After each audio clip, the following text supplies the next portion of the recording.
don't love me for my ambition.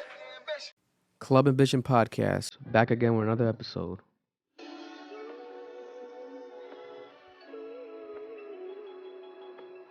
Just that Joe Thunderstorm, above it all, Providence, Rhode Island artist, continuing the weekly tradition.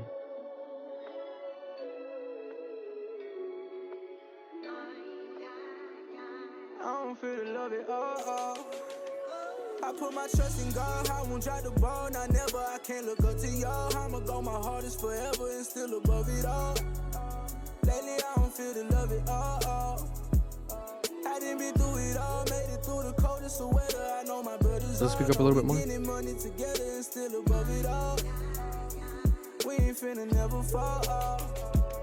Who care how I feel? Don't pity me, I'm just a victim to my ideas. Watch over me, I don't go to sleep, I'm having nightmares. I talk to Jesus about these demons, they don't fight fair. Talk to my people about my dreams, they say I'm right there. This VIP, bitch, y'all can't be up here, Don't talk to me no kind of way, y'all got the wrong one. Stay on D&D, baby, that's just because I'm on one. I don't got the energy for back and forth with no one, I still do shit that I don't talk about with y'all. There we have it. One of my favorite rappers out of Providence, Rhode Island, Joe Thunderstorm, my boy Joe Thunderstorm. We're working on some stuff behind the scenes. Hopefully get some more Swifty Joe Thunderstorm collaborations. But this is, again, Club Ambition Podcast, Cap, episode 114, Providence, Rhode Island, to the world. Welcome back, everybody. I am Sound, your weekly host, here every fucking week. And we got, the damn swears. I got to stop with the swears. At the beginning, we got to stop a bit swearing. I feel like the video was getting like a little bit shadow banned.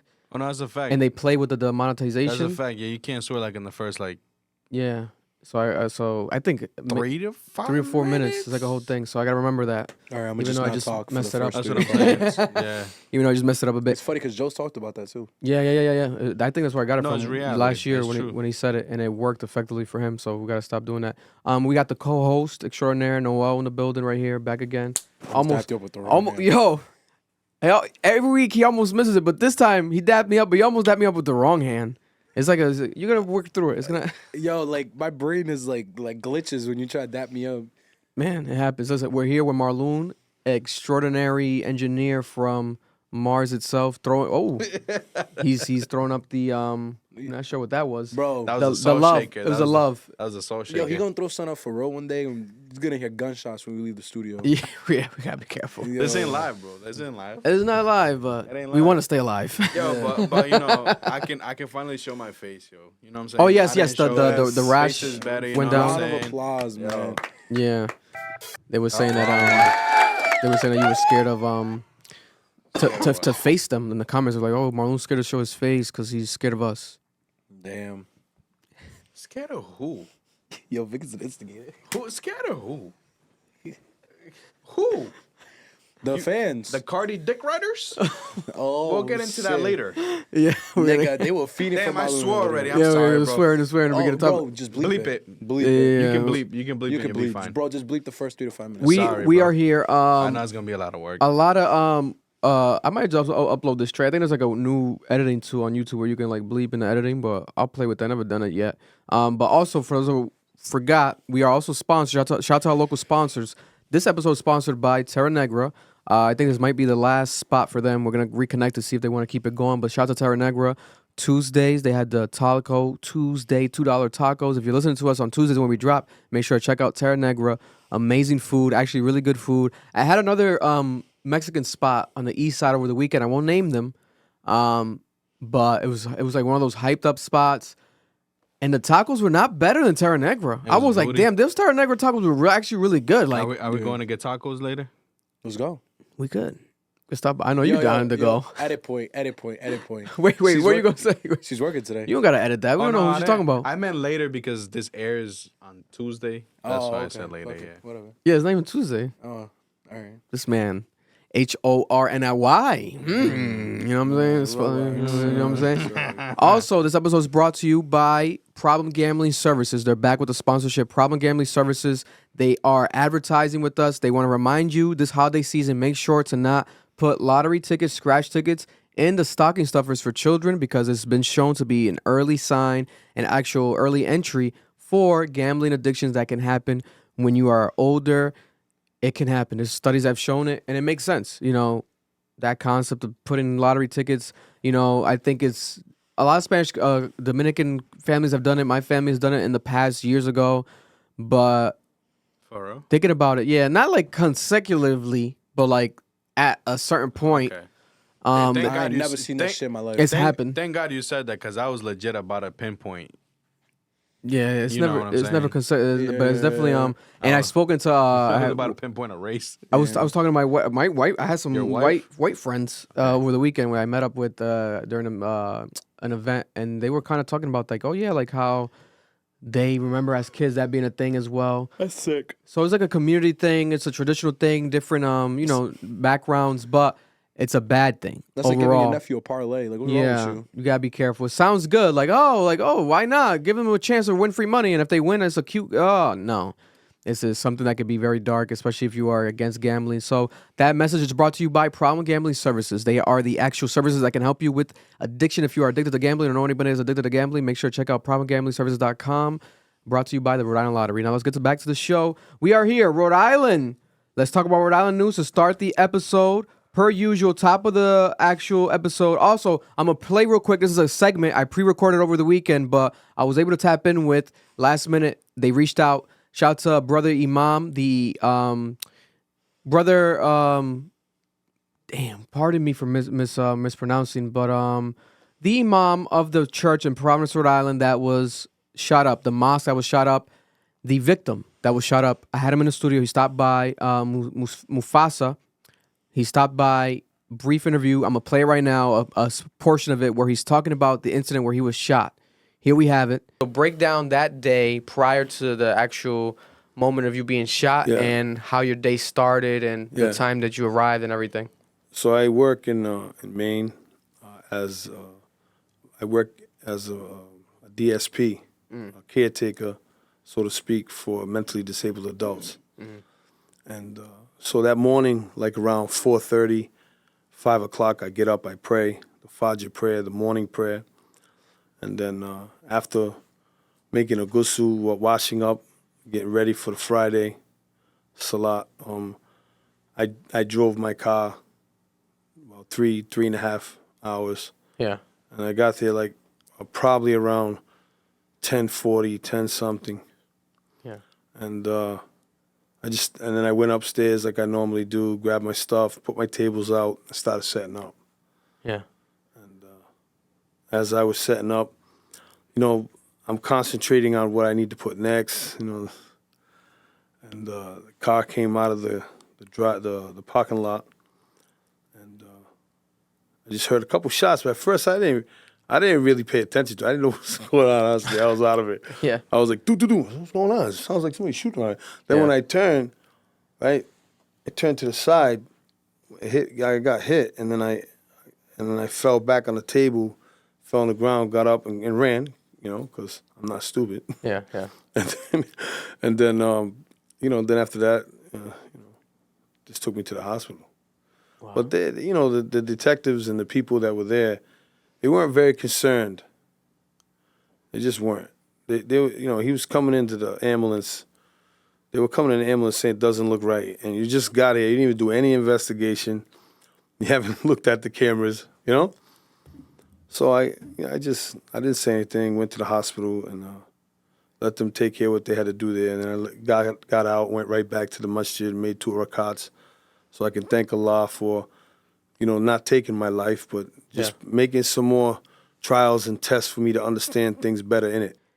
And he played for me. I'm going to try to reach out to him to see if he's comfortable enough eventually for us to exclusively premiere that footage. But he played for me the footage of the shooting. Oh, wow. And in my opinion, it definitely looked like a white person.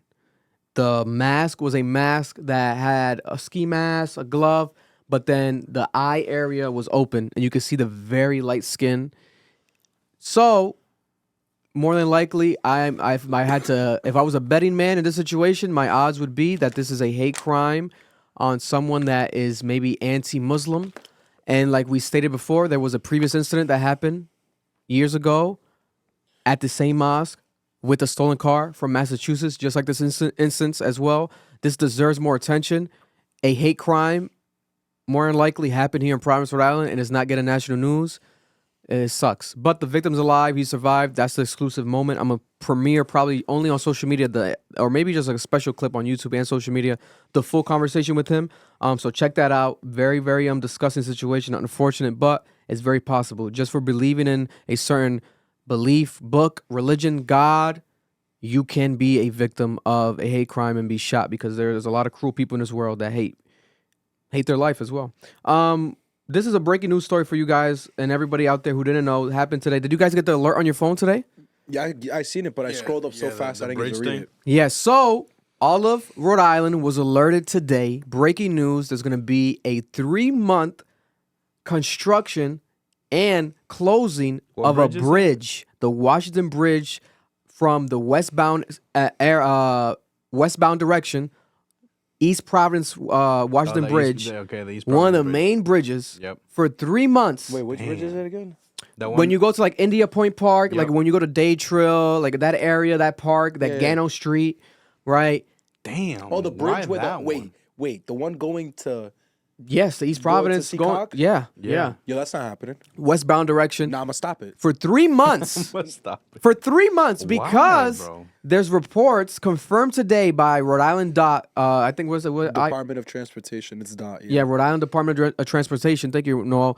RI Dot. They reported, and they had a press conference and everything. Because as of tonight, I think as of 5 p.m. tonight, when they had the press conference, they were going to shut it down for 3 months. People thought it was going to be like some blah, blah, blah, like some momentarily thing, but that's why the alert went out, because like this is important. This is 3 months. There was, what's the quote right here? There was, let me not misquote it. There Damage was pins. to some infrastructure. There was pins that broke from the bridge, and the bridge was reported to be seen swaying. Minimal swaying. It was swaying. So they want to, it's immediate, like emergency. They need to construct it. They need to fix fat it. bastards do? Yeah, so there's gonna be a detour. I'm That's gonna what we show do, the bro. detour right here. That people gotta take, right? So, if possible, I advise you to avoid the East Providence Highway area Thank the for Lord, 3 months. I don't Nigga, be how do you going get to that Fall way. River? How do you get to Seacock? What are we talking about here? You got with this detour. I'm gonna show right now. This about to be crazy. It's a big ass loop, bro. Why this is not updated It'd yet? have to be like a street detour, nah? Basically, I'm gonna show you right now. It shows like the street you gotta go to and stuff. Here we have it. And you get off through EP, I'm assuming. Oh, hell no. Yeah, this is gonna be a very Horrible, headache, bro. a big headache. Horrible. Nigga, that traffic's already wild. There's people that Thank take God, that bro. every day for work. Thank Nigga, God I don't drive did when that I way. worked at Fall River. Every day for work. Yeah, and traffic already in Providence during the holiday season is like Manhattan. Like the shit gets like New York downtown, but it's gonna keep going. Yeah, That's exactly what I thought it would Look look at- like. Yeah. Look at this. Look at this. Oh, yeah, it makes sense. So, and it's gonna be westbound. So I guess maybe westbound meaning, well, yeah. What's the west? That shit's called Pancake To the left. Island. To What the the westbound. left, yeah. Yeah, so it's gonna be Oh from my this area. God, bro. So coming this way. So if you're coming from Fall River, you're going to take this exit. Exactly. And If you're coming from the Newport, Fall River area, Yeah. westbound towards East Providence, towards Providence, God bless whoever You're gonna be lives in that traffic. area, bro. because you gotta go. You can't go on the bridge no more. Bro, you know how bad Angel Street be getting, bro? And Gano Street? This is gonna be crazy. For 3 months? That's probably like a 30-minute detour. That Yeah. that Hell yeah. Henderson Bridge is a 2-lane bridge, bro. yeah, Yeah. bro, small shit. Yeah, you're gonna have to take exit 2 to Broadway. You're gonna follow the detour signs to Henderson Bridge, and you're gonna rejoin Interstate I-95 west on Gano Street. Before you keep going, so you have a thing on this? Oh yeah. Why is it? Yeah, lower if you need to. Thank you. So There we go. And if you read it, it says due to the finding of critical failure of some of the original 1960s bridge components. So the bridge was built in the 1960s, and the original parts that are on it still. So I don't know why they still have. They haven't. They're gonna update the parts Usually you don't with bridges. because they're done so well, right? Yeah. But It's like elite infrastructure, from what I understand. especially back then, it was right. San Francisco Bridge hasn't been updated in certain parts for years. But initially the westbound lanes will be closed and traffic diverted to alternate routes. In the next 2 or 3 weeks, we'll move traffic in 2 lanes on the eastbound side, at which time permanent repairs will begin in the westbound side, and this will require closure of the 2 lanes starting 9 a.m. tomorrow, Tuesday, December 12th. Depending on severity found in initial work, the repair could take 3 months or more. 3 months or more. I put money. I'm gonna forget that. And respect to R.I. Dot, but when it comes to Rhode Island construction, if they're telling us 3 months, it's like it's gonna take a 2 year. years. Yo, no It's gonna take bullshit. 2 years. No bullshit. I don't even care if people know this. I live near Reservoir. That Reservoir Bridge took like 6 years, bro. Oh my god! And they're still Nigga. fixing on it No, yeah, they're still fixing on it. That's how opening halfway through because people got frustrated. People like you gotta open it Bro, at this point, like bro, and that shit's like a 10-foot long bridge, bro. Literally. If this was China, they'll fix that bridge In like 10 minutes. in maybe half a day. Bro, Bro, they don't play games. it be the workers, bro. Them niggas just stand there, nigga. They don't go fuck. The workers, like they gotta like, why don't they double down and like do emergency, pay people double time, Unions. extra time? It's unions, the bro. union is it a union issue? Is usually it a is. state issue? This is too. very The weird. thing is, you get that by contract, bro. You get that by contract. they You're like, bid for okay, that, this bro. is how much we're gonna pay you. How long is it gonna take you to think? Bro, those They unions, can most likely bang it out sooner, but Yeah. they're like, okay, well, they're you extending know, They wanna the get time the to extra more money. out of it. Yeah. Bro, they're so mafioso with it, bro. It's nasty. That fucking sucks. And at the same my dad time, works construction. He knows how it goes. oh, he's working construction now. Well, that's what he does. They take the trip and stuff in the mornings. He doesn't do the long trip no more. No, he works in Mase. Oh, he still does, but construction out there. Yeah, but he builds buildings and shit like that now. It's the same thing with buildings. Yeah. It's a whole bidding process. They drag it out to get the most money out of the state. With buildings a little bit different though, because usually what they do is sucks. they'll get the money, the contract. Okay, they're like $50,000 for this, whatever the fuck it is, right? We estimate it'll take us 3 months, but they can try to bang it out sooner, and a lot of times they bang it out sooner, because that means that last month that they have, they can pick up another job, so they're pocketing even more. Because I met a nigga who did construction. He was telling me, bro, in the winter, you're not working. Wow. This is legit how it is. If So it you, snows and rains, you know. you're not working. You Man. go on unemployment. I get it. And the thing is, in the long run, it's going to be affected because obviously you don't want nobody to die. If the bridge is swaying and pins are breaking, that could collapse at any moment. Nah, That should be a movie. That's an important bridge. That's bro. a very important bridge. So we want to prevent that from happening. So hopefully, obviously, they fix it within the 3 months or less. But I feel like they did it, though. Because I swear to God, that bridge was under construction. I swear to God, bro. what do you mean that they did it, though? I think they fucked something up when they were fixing it. That bridge, yeah, not closer to Prov, but like closer to the east side, exits and shit like that. They were working on that, yeah. Bro, because whenever I come back into Prov from Fall River, I would have to like shift on to like the farthest side of the lane because they were fixing it. Yeah. Listen, man, it's possible. Moving on to Rhode Island news. Holiday season in Rhode Island, no different than any other state, especially, you know, the inner city, like Providence. Well, not even Providence. Let me take that back. I apologize for that because these stores are not even in Providence. So this is actually going against the stereotype that people hate Providence. Oh my God, Providence is so dangerous, blah, blah, blah. These incidents can happen anywhere. Double down on that. These incidents can happen anywhere. This happened in Rhode Island over the weekend. Over the weekend in Rhode Island, holiday season, robbery season happening at a high level amongst even suburban communities. This was caught on camera. 2 incidents caught on camera over the weekend. One of them was in Barrington, where a gentleman was broken into a home. A burglar broke into a home, and he was pictured falling down the stairs, literally on camera. Home Alone ass shit is this? That's definitely where you're gonna go rob, though. Yeah, it looks like a scene from Home Barrington. Alone. Where else? You know It looks what like I'm a scene from Home Alone. Very nice house. And then we also have an incident that was caught on camera of a reported stolen Kia. They stole a Kia.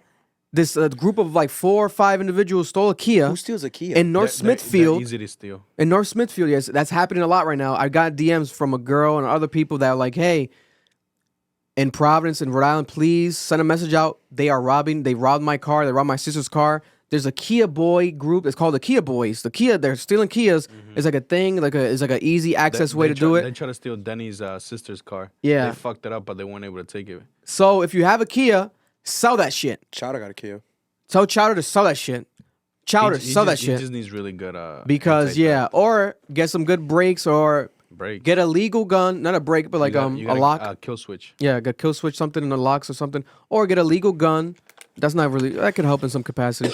But I'll blast a nigga if he take my car. yeah, the Kia Boys is out here. But that was in North Smithfield. They stole the Kia and they went to a vape shop and they broke in. It's on camera. They're stealing the vape stuff in the vape shop. With the stolen Kia? With the stolen Kia, and the vape shop is called the Juice Box in North Smithfield. Here we have the footage of the criminals. Holiday season, man. Times are tough. People do wild, dumb shit. I guess for Christmas gifts. Look at this. Dumbass. Wait, someone was home? Oh, it's just him. This is like a camera. That was him. He slipped. He fell. And then we got the North Smithfield people breaking into the juice box vape store. Bro, it's crazy what vapes do to people, bro. That's reality. Imagine being so addicted to vapes that you steal a Kia and you go rob a vape shop. That's reality though. And people won't accept it. Nah. Shout out to my boy. We got some boys, David. We got some friends. Quit the vape, Alicia. Y'all Quit the addict, fucking bro. vape. Quit the vape. Y'all addicts. We gotta have a real conversation, bro. Cause number one is this. Why are you in my house stealing mad casual? Like you lived there. You saw how casually he went down them stairs. Like Bro, he didn't lived give there. a he didn't give a half. He didn't give a fuck. Yo, these are not experienced thieves. The economy's so bad, random niggas just robbing shit. Bro. Bro, how you steal a Kia? You think, yo, let me not make this car disappear, like junk it. Yeah. Get it to the junk spot. These niggas said, yo, let's take a detour and rob more shit. It's crazy. It's crazy. Bro, but they in there like they own that store. Bro, Like they're shopping. they've done it probably They're before. shopping. They've probably done it before. They're legit shopping. They're not even in a rush. It's probably the Kia, like the Kia group, or like whatever, blah, blah, blah. It's probably them. They probably sold other Kias, and they probably done the same shit. They go to a different state, steal a car. Bro, you know how much money I'm they're saying gonna like make? I'm an They expert. I'm not should- an expert you at this know- shit, you know- guys. Vapes, you know how much but- money they're gonna make? You know what? Oh my God. You know what Providence should do? Providence should Shoot to the criminals? No. They ain't gonna do crazy. shit. Stage Kias all over the fucking city. Yo, imagine driving by, you're like, is that a normal Kia? Yeah. Niggas Imagine- shook. Stage them and keep like an eye on them and shit like that. We're not even Moment, see, Providence, the boom, state boom, boom. police, because this is everywhere. Yeah. Rhode Island State crazy, Police, that'd be yeah. crazy. Like I staging got a a fake call. I Kia. got a call today, supposedly like, oh, we're calling from I'm the head department of the police, blah blah blah. This and that funds for the police. This. I said, fuck. Oh, they're yeah. looking for donations? Fucking hung up on their ass. Fuck out of Is here. that real? Maybe. I don't know. Johnson's in the police department, but I don't think so. That shit gotta be a scam, but It gotta be a even scam. It gotta be a even scam, if bro. it isn't a scam, best believe I ain't gonna donate to your motherfuckers. Fuck out Oh, of no, here. yeah. They have plenty of Y'all money. pay. They have Bitch plenty ass of money, and they keep motherfuckers. hiring people. They have plenty of money. They don't need donations Yo, per se. fuck That's kind outta of here, weird. bro. Moving on, Rhode Island news though. This is wild situation, right? Over the weekend, they found a body in the Providence River. The river is called Woonasquat. How do you guys say that? Woonasquatucket? Bro, let me see They that. gonna body you, bro. They're gonna body you. They Bro. hate when you mispronounce names. I cannot pronounce that river, bro. Woonasquatucket? Okay, this is worded out. Woonasquatucket? It's Woonasquatucket. Yeah. Woonasquatucket. Okay. I'm a Woonasquatucket. native from out here. This nigga's stupid. Sorry for I'm gonna mispronounce the river. You can make fun of me. Woonasquatucket. Woonasquatucket River.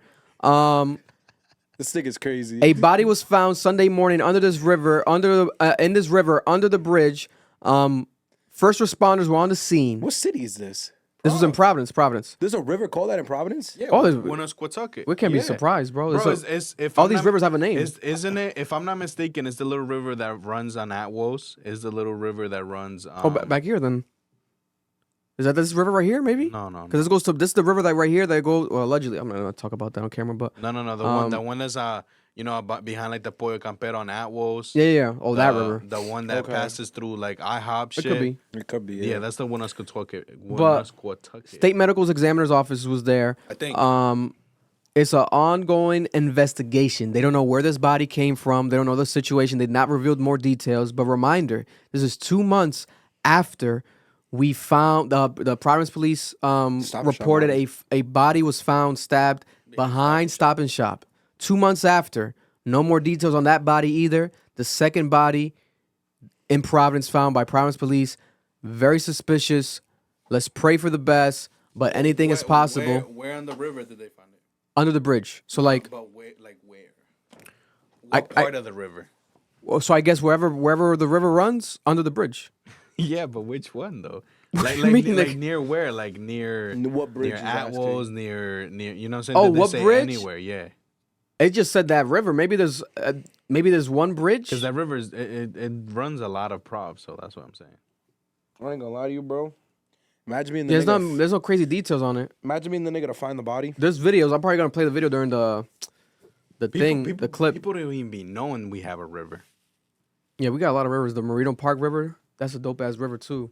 It's a pretty dope, cool river. It's a about to pretty go long swimming. river.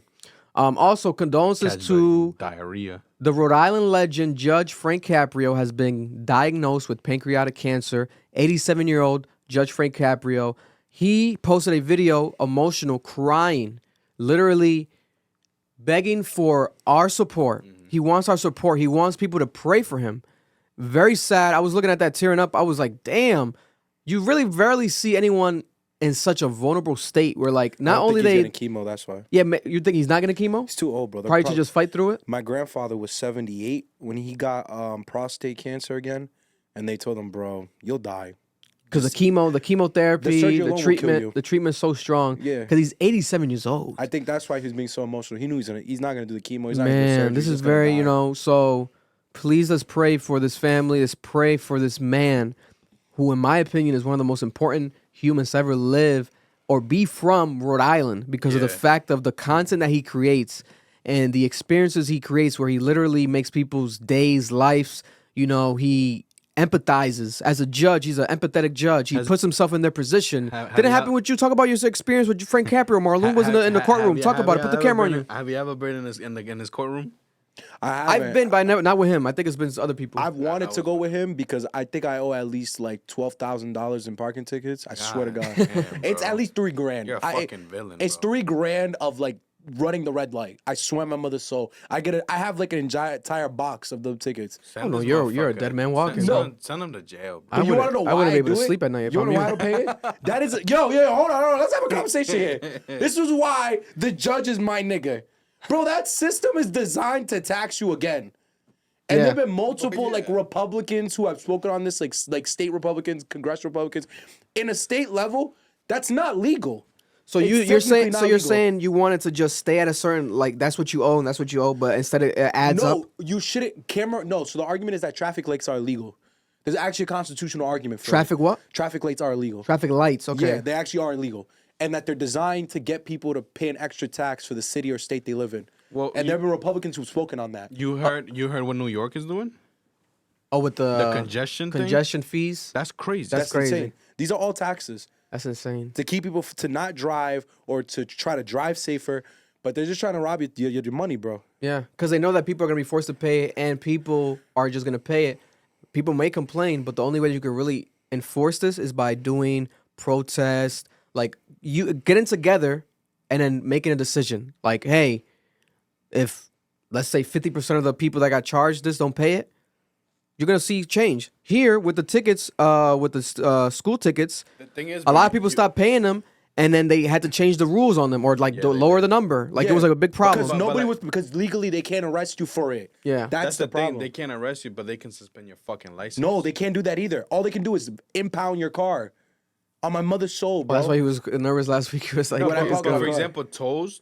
If you don't pay tolls, your shit can get fucking suspended. That's different. But that's what but the congestion shit's probably gonna be the same. That's shit. congestion, yeah. But when it comes to like traffic lights, I No, remember yeah, seeing the this lights here. and shit like that. Yeah, no. what's don't your give a experience with fuck, Frank bro. Caprio, though? Tell the people. Oh, he's a good ass person, man. He's a good ass guy.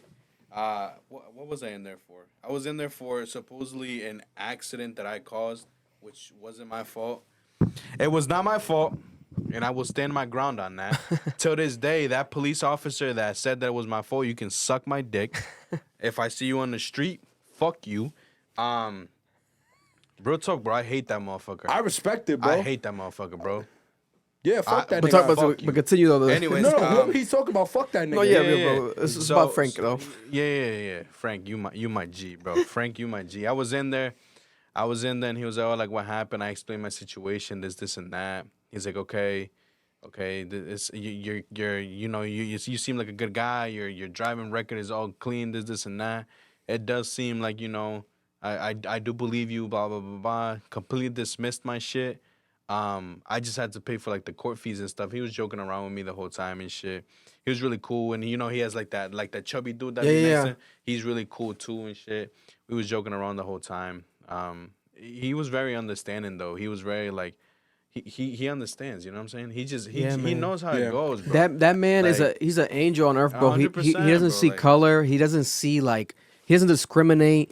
Like, it's an incredible, he's very anti-stereotype of what a judge is, especially in this American system. Frank Caprio is a legend. and unfortunately, he has cancer. So let's send prayers and condolences to that family. I also want to say something. Yeah. Biggest reason why I love Frank and why I want his model to be the standard in this country, and I'm mad that they turned his courtroom into a reality TV show versus actually trying to like do legitimate understanding of it. Yeah. Bro, back when Ferguson happened, there was a whole thing that came out by the FBI. Before you continue, do me a favor, Vic. Oh, Justice, I got you. A little bit more to the Keep left. going on. Back during Ferguson, when the whole Mike Brown thing happened, there was a whole report that came out by the Department of Justice, and it was the craziest thing ever. They proved that in Ferguson, with a population, I think they were half the population was black. Yes. But like 80% of the population was getting pulled over, was black people. Yeah. It was only like 20% white. saw that. And it was, bro, it was the craziest thing ever. The way the system works, and I've dealt with this. I've had my license suspended. I've went through that whole process. My nigga, the moment your license gets suspended, you're now in the judicial system. And the expectation is, well, you have to pay to get it unsuspended. And if you don't, then you're going to have to figure it out. Well, my nigga, I got to drive to work. And most major cities in this country are not drivable. Like, you have to, you like, are not walkable. You have to drive there to get to your destination. You can't just walk everywhere you want. So, my nigga, if I can't walk to fucking work, I'm going to drive. Yeah. Whether my license is suspended or not. And Frank recognized that. I remember him speaking about this once. If I see that you're driving on a suspended license, but you're going to work, why the fuck am I going to punish you for that? How do I expect you to pay off the fines? Bro, it's a broken system, and we need more 100%. judges like that. 100%. Because imagine that shit, bro. You go to jail for 3 years for driving on a suspended license? Bro, it's ridiculous, bro. Bro, you know I had That's insane. When my dad came back to the States and he like, you know, as a resident and shit, and we went to get his license, I had to pay almost $600, bro, to reinstate his fucking license because crazy. he had unpaid tickets from 96, bro. You told me about this. Oh, 96? From 96, bro. Nah, they licked you niggas. Yeah, if there has to be like That's a crazy. time where like Bro, they wave it better. off. no, that's the thing. I hate that shit. They waived the majority of them. They're like, oh, it's been so long. They should have waived them all. This and that, blah, blah. But they're like, you still got to pay this. I was like, why? You should bro? not have paid $1. Bro, I went to the DMV 2 days in a fucking row to argue this shit, bro. And I just had to, bro. No, I that shit. had That's to. it's one of the headaches of being a citizen. Bro, almost $600 fucking dollars, bro, for shit that happened in the 90s? That's crazy. insanity. It's was- insanity. And his dad would have Tight. been arrested if he got caught driving. That's a crazy thing. Yeah, Yeah. 100%. You know, but moving on. Last Rhode Island topic. In Providence, Rhode Island, WWE was in town, and I attended the SmackDown event. It was amazing. First of all, it was At this point now, he went without us. yeah. Because, yo, point the camera at me. If I was there, Damn. He would have talk about, bro. Listen, I'm get up and doing it, nigga. you know, I was able to attend this event. Can't talk about the details, etc., surrounding the blah blah blah. But I can say, you know, it was a legendary experience because of the fact that WWE was in town. CM Punk was in Cranston at Edge, at the gym. It was crazy. He was working out with fans, with regular, you know, Rhode Island citizens, just interacting. He doesn't want to do a private gym. He likes to intermingle. A lot of the WWE athletes supposedly do this whenever they visit certain cities, right?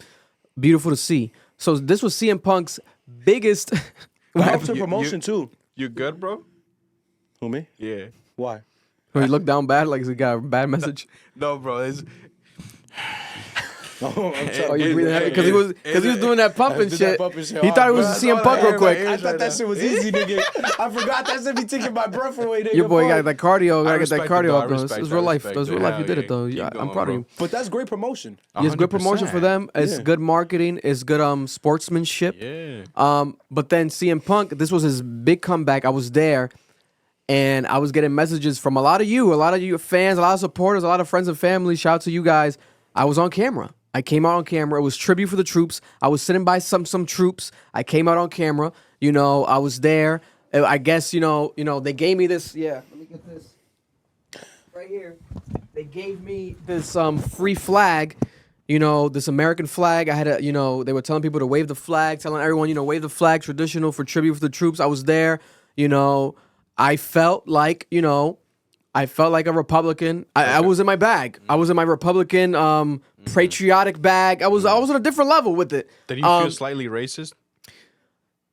1%. Okay. You know, 1%. It was a lot of love in the building, though. Very professional. The way that the show was carried out was extremely professional. CM Punk, I saw CM Punk live. Randy Orton live. CM Punk live. Bobby Lashley live. I was like, God damn, this is incredible. I'm sorry, you call yourself a Republican. You know, I was waving this flag. I felt like, you know, and everyone was waving. I kind of felt like, damn, I'm back in middle school again with the Pledge of Allegiance type vibe. I ain't even gonna lie. You know what's crazy? When I seen Vic got caught, like they caught him in the frame, I'm like, yo, that's what's up, my niggas up there. Yo. But then when I seen who was performing, I became the biggest hater in the world. I was like, yo, fuck Vic. I was like, when I see Bobby fighting? Lashley, The legends. Oh, nigga, yeah. I was like, yo, fuck bro, this when nigga. they told me that shit, I was so tight at work, bro. Because I didn't even know. It was like a last minute thing. I didn't even know like who was gonna be there. Like Tiana was telling me like the day before, like, yo, it's gonna be actually Scheme like on that ass, bro. Scheme that it's gonna be ass. CM Punk. You know how many times WWE been here and Randy Orton never came? Bro, Bro, it was legendary. It was legendary. Oh, yeah. Randy Orton, fuck you. Fuck How you, about nigga. that? it felt like I felt like I was dreaming. I'm about to cut his mic Like the off. way Randy Orton looked, like him walking, so fucking huge and like right, flawless. He was horny. Go kiss him. Bro, I was felt like horny? like He it, was it horny? was weird. Like it was like, wow, this is really like I grew up watching this guy. This is fucking Randy You Orton. got goosebumps? I got like a little goosebumps. Like, it was I weird, would've, bro. 100%. It was definitely weird. I would have screamed his name out. Oh my god, Bro, it was legendary. So shout out to WWE for coming to Providence, Rhode Island. What was his name again? 10,000 people showed out the Viper. AMP. Viper. The Viper.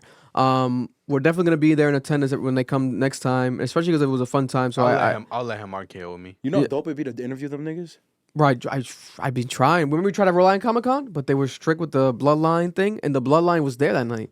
The Johnny Uso and I think one of the other brother, it's like a couple brothers, the same Rikishi bloodline. So that bloodline rule is serious. But they do go to Hot 106. At least not this time around, but I think last time around Cody Rhodes went to Hot 106. He talked to my boy Mike.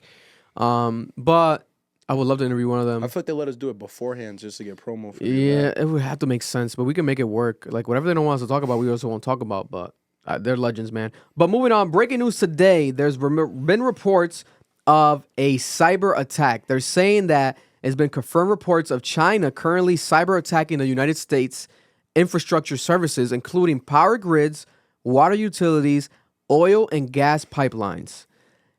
This has gone viral because of the coincidence, or maybe not a coincidence, that it's happening days after Netflix released a viral movie right now called Leave the World Behind. And the movie is about cyber attacks. Coincidence? We don't know what's going on.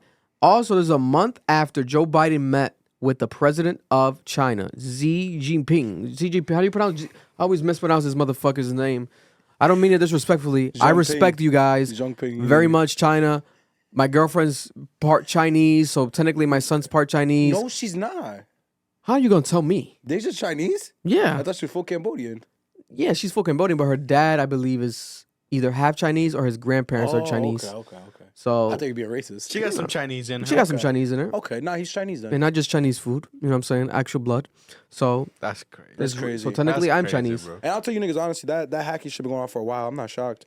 Yeah, I remember yeah. back when we were in high school, Russia hacked into a power grid in Europe. Nigga, Putin shut that shit down for like a month. That shit was crazy, bro. Man, so this is great. So like more details, real quick, bullet points to move on from this. It says more than 2 dozen high-value targets have been attacked in the last year alone. China seeks to inflict societal chaos in the event of war. The president of China is bypassing high-tech firewalls by targeting ordinary employees at these companies. It comes as tensions grow between Taiwan, with targets in Hawaii and Guam at the top of China's hit list. So if China's looking to make a move, they are preparing with these Chinese That attackers. just lets you know how weak our firewalls and shit are, bro. These oh, come on. I'm just surprised This is South Korea crazy. is not involved because they're doing that because of the geopolitical position. I mean, the geographical positions. Nigga, imagine though, like right now, all this shuts down. Like we're in here recording, and they're just like, it could happen at any moment. It could happen at any moment. They say the biggest threat to this world is nuclear weapons. No, fuck it isn't. No. It's Technology, technological. Yep. They're gonna have to hire. What's that guy? That's like a Bro, EMP a city, bro. Oh, Done. you're yeah. done. What's that guy that was like a hacker that he escaped America? Like Oh, Edward Snowden. Snowden. the Snowden. They're gonna have to hire Snowden again. Not Nah. again, because they never did, Isn't right? he in Snowden, Russia? Snowden didn't do much, bro. Honestly, He just he's in leaked a lot Russia. of files. He leaked a lot of files. He worked for the NSA, and he never hacked anything. WikiLeaks hacked it to shit. WikiLeaks. And then the anonymous niggas. But what happens with those hackers, bro, is they get arrested and then they stay in jail or the FBI hires them. Yeah, because they're so good at their fucking job. Yeah. It's like a movie, but in reality, it really happens. Snowden was just working at the NSA, bro. It was nasty. He said that niggas was sharing people's Nikes with each other. Yeah. And niggas was reading private messages, so he just he revealed it to the Guardian. He was like, "Yo, these niggas is bugging." Yeah. But just for fun's sake, we're definitely gonna have to hire Snowden. We're gonna need the hackers behind Hunter Biden's laptop. We're gonna need we're gonna need the hackers I don't think behind that was that difficult, we need bro. the hackers. Oh, he's a crackhead. America Yo. needs the hacker and teenagers behind Grand Theft Auto. The Grand Theft Auto He's coming out of hackers. jail. You seen the news? Yeah, he said he's coming out of jail. he's gonna hack again. again. Good shit. Let us Yeah, know, so bro. we need him. We're gonna need some help here. We're gonna need the top of the line I hackers. didn't know he get arrested. Yeah, he Anonymous? Because a year ago he released video of Yeah. gameplay. Yes, I saw that. And it was, I guess, there was $9 million of damages he did. Yeah.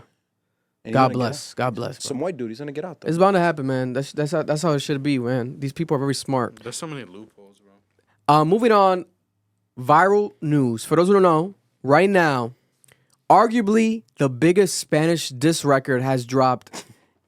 Maybe the biggest Spanish diss record in recent time. Yep. Arcangel, legendary Puerto Rican rapper, Puerto Rican and Dominican, by the way. He just doesn't connect with his Dominican side because of, I think, his He's father. Dominican? Yeah, his father, I believe, is Dominican, but I don't think he's ever met his father. Something along that lines. True Dominican man. Yeah. But when it comes to, yeah, God bless. God bless. But he came at Anuel, Ozuna, and Rochi, Dominican artist Rochi. He called Ozuna gay. He talked about Ozuna, his gay rumors, the stuff that happened in the past, confirmed. He said that Rochi is R. Kelly. is a R. Kelly, the Dominican R. Kelly, because of his allegations and actual cases with minors, having sexual relations with minors allegedly in the past. And he said that Anuel is not really from the part of Puerto Rico that he says he's from. And he got a voice call. On the song, he played a voice audio of a man that is allegedly from the streets where Anuel reps. And he says Anuel's not really from here. He said Anuel's daughter's being raised by a snitch, 6ix9ine, because 6ix9ine is with Yailin, La Más Viral, Anuel's baby mother. And he said that Anuel likes women that love being ran through more than Spirit Airlines because Yailin allegedly has, obviously she's been with multiple men in the industry. She's been with a lot of men when she was younger in DR allegedly. But then also referring to maybe it could be a snub or a shot at Karol G, because he said you like these type of women. One can assume the most recent one is, Nah, him and Rob cool. but then Him and also Rob that new cool. one. What's the name of that new one? You guys know that new one. You guys send the new one that he's dating, Anuel. You don't know her name though, I don't know her name. No. but maybe he's talking about her. If she's Puerto Rican, especially maybe Definitely not Karol Arcangel G, knows. bro. Hell no. Oh, the dusty ass girl on the sideline. I mean, in the game. God bless her. No, the one y'all sent She's in not chat. dusty. You guys have one that you looked guys like have a high monster. That standards. one that looks like a character. Yo, bro, she looked like she got mad surgery done. That's probably. She looks like a Muppet. But I think she still looks cute. Like Yo, she looks some like people- she got the bumps, bro. Listen, if I'm we're not being saying honest, nothing, bro. if I we're just being said honest, she looks like a character. if we're being honest, some people look better in person. Nah, I'm sorry, bro. I'm sorry. You know, I hate this society. I hate this society. Because why is this woman having an egregious amount of lip fillers? Her plastic surgery on her cheekbones. I could see the facelifts. Yeah. It don't look good, bro. I'm allowed to say that. You are. You can say whatever you want. Yeah, the surgery was not done well. The doctor failed you. Just don't go the Edwin route where you start insulting. Edwin gets insulting. Oh man, I had a whole discussion with him about it. I Oh, think. no, he be bugging, bro. Yeah, God bless his heart. Also, Netflix crashed today. Coincidence? Maybe not. Maybe there's a cyber attack. But this is a deeper dive, real quick, for those who don't know, referencing the updates right now with the Arcangel Anuel beef, right? Arcangel, this all stems from, for background information in English, for those who don't understand, it stems from allegedly Arcangel having issues with Anuel because Anuel was trying to not basically vet Arcangel as a legend, trying to say that Arcangel wasn't one of the pioneers of trap, the Spanish trap, Latin trap, and basically Anuel kind of had like an ego trip in the past year.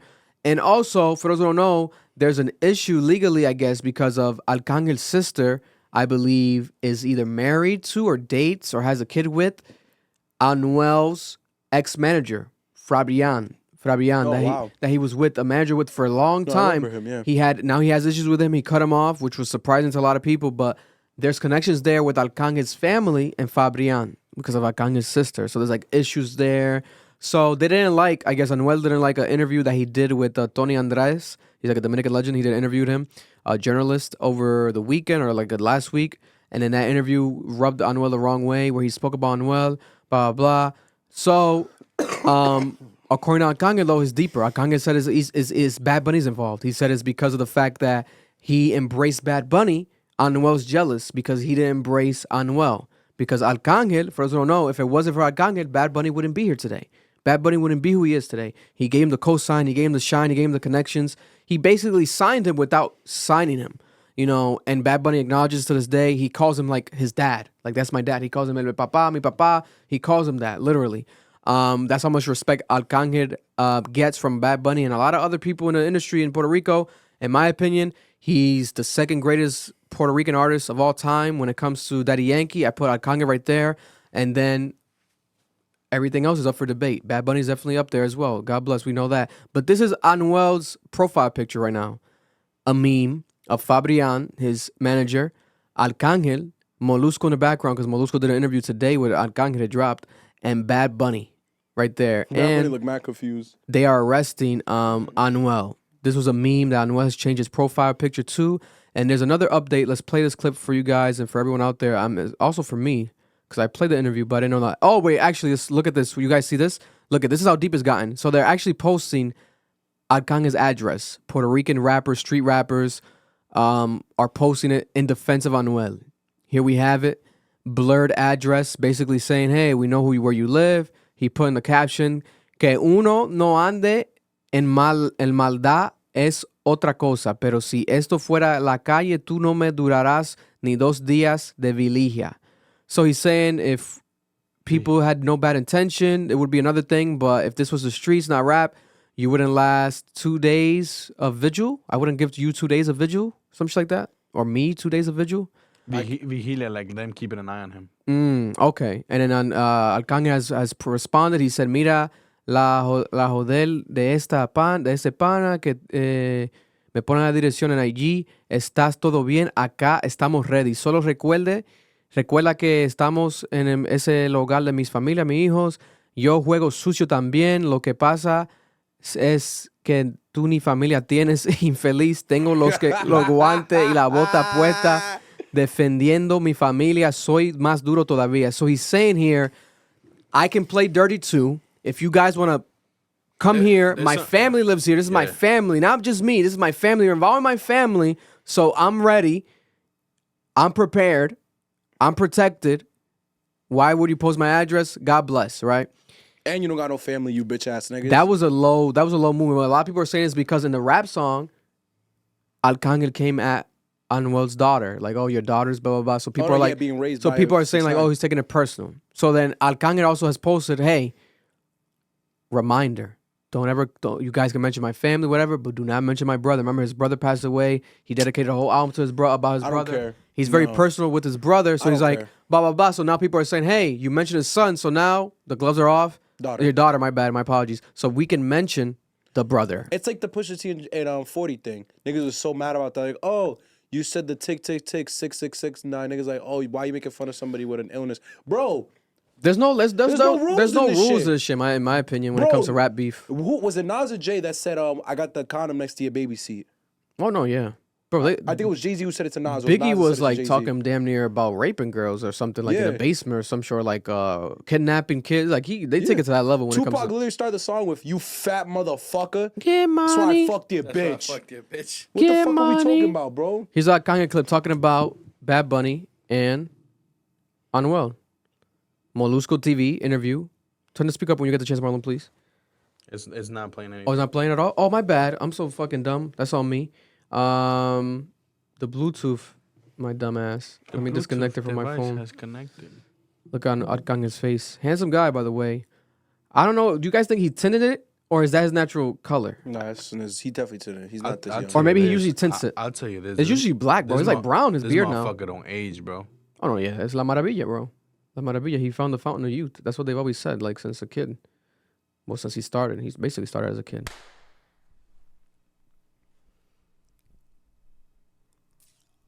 Estamos hablando de un tipo que cuando le mencionan a Bad Bunny, le crece el pelo. Porque él no tiene mucho.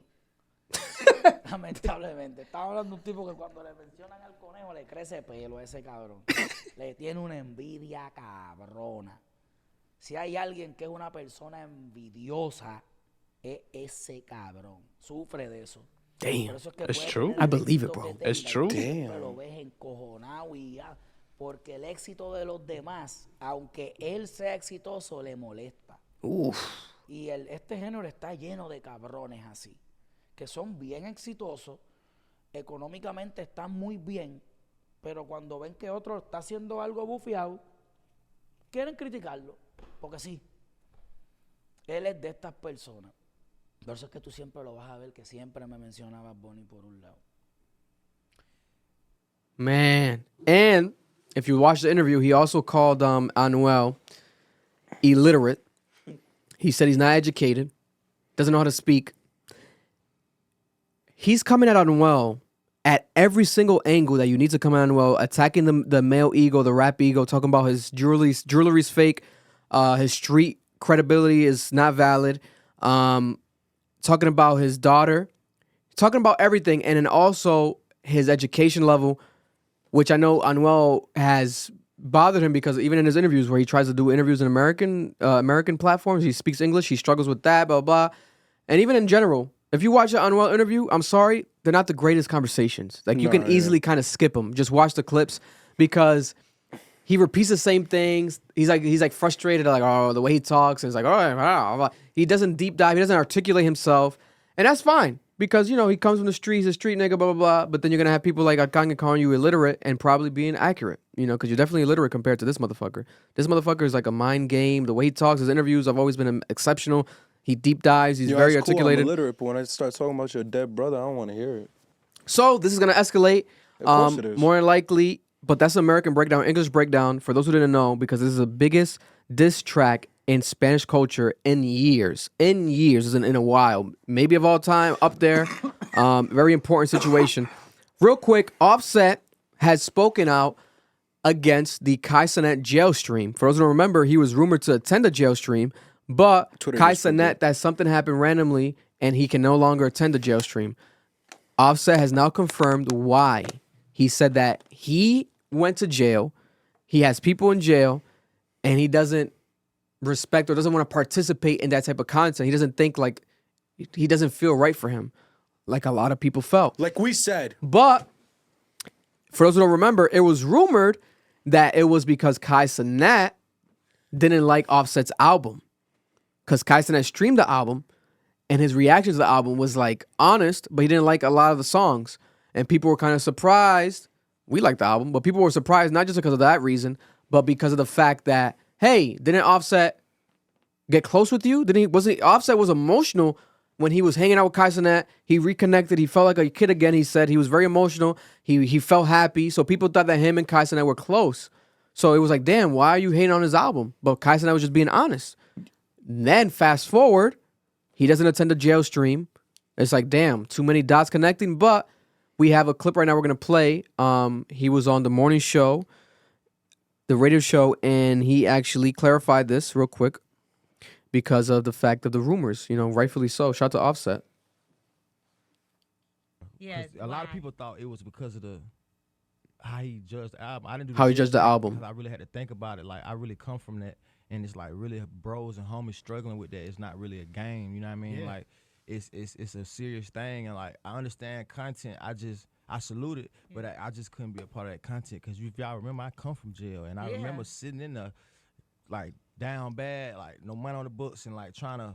I know how I feel. It ain't the right feeling. I got real homies that can't get out ever. You know what I mean? So I ain't want to make a mockery of them, and because my world and his world different. You feel what I'm saying? Yeah. So I got some real shit that going on in mine, and like I ain't want to have to answer the bros like, man, what's up? Even when the clip came out, the bros like, hey, what you got going on?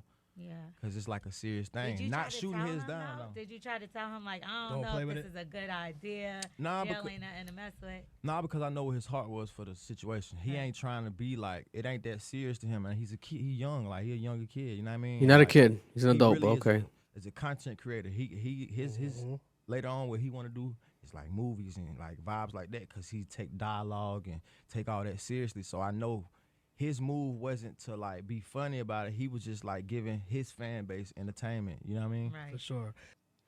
And I get that, I respect that, but definitely, you know, Offset in an ideal situation should I had even done the promo. Look at this, I forgot he was a part of the promo, so it was planned and everything. That's what the rumors of the Blueface stuff, which we're gonna talk about as well, Because my kind of stems from as well. Because I remember when we covered it, niggas in the comments were like, "You niggas being soft, you being corny, like this.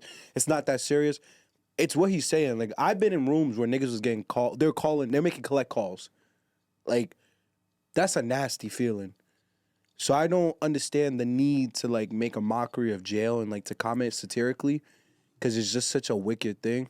But like I get it. He is right. That nigga's young, bro. He's 21.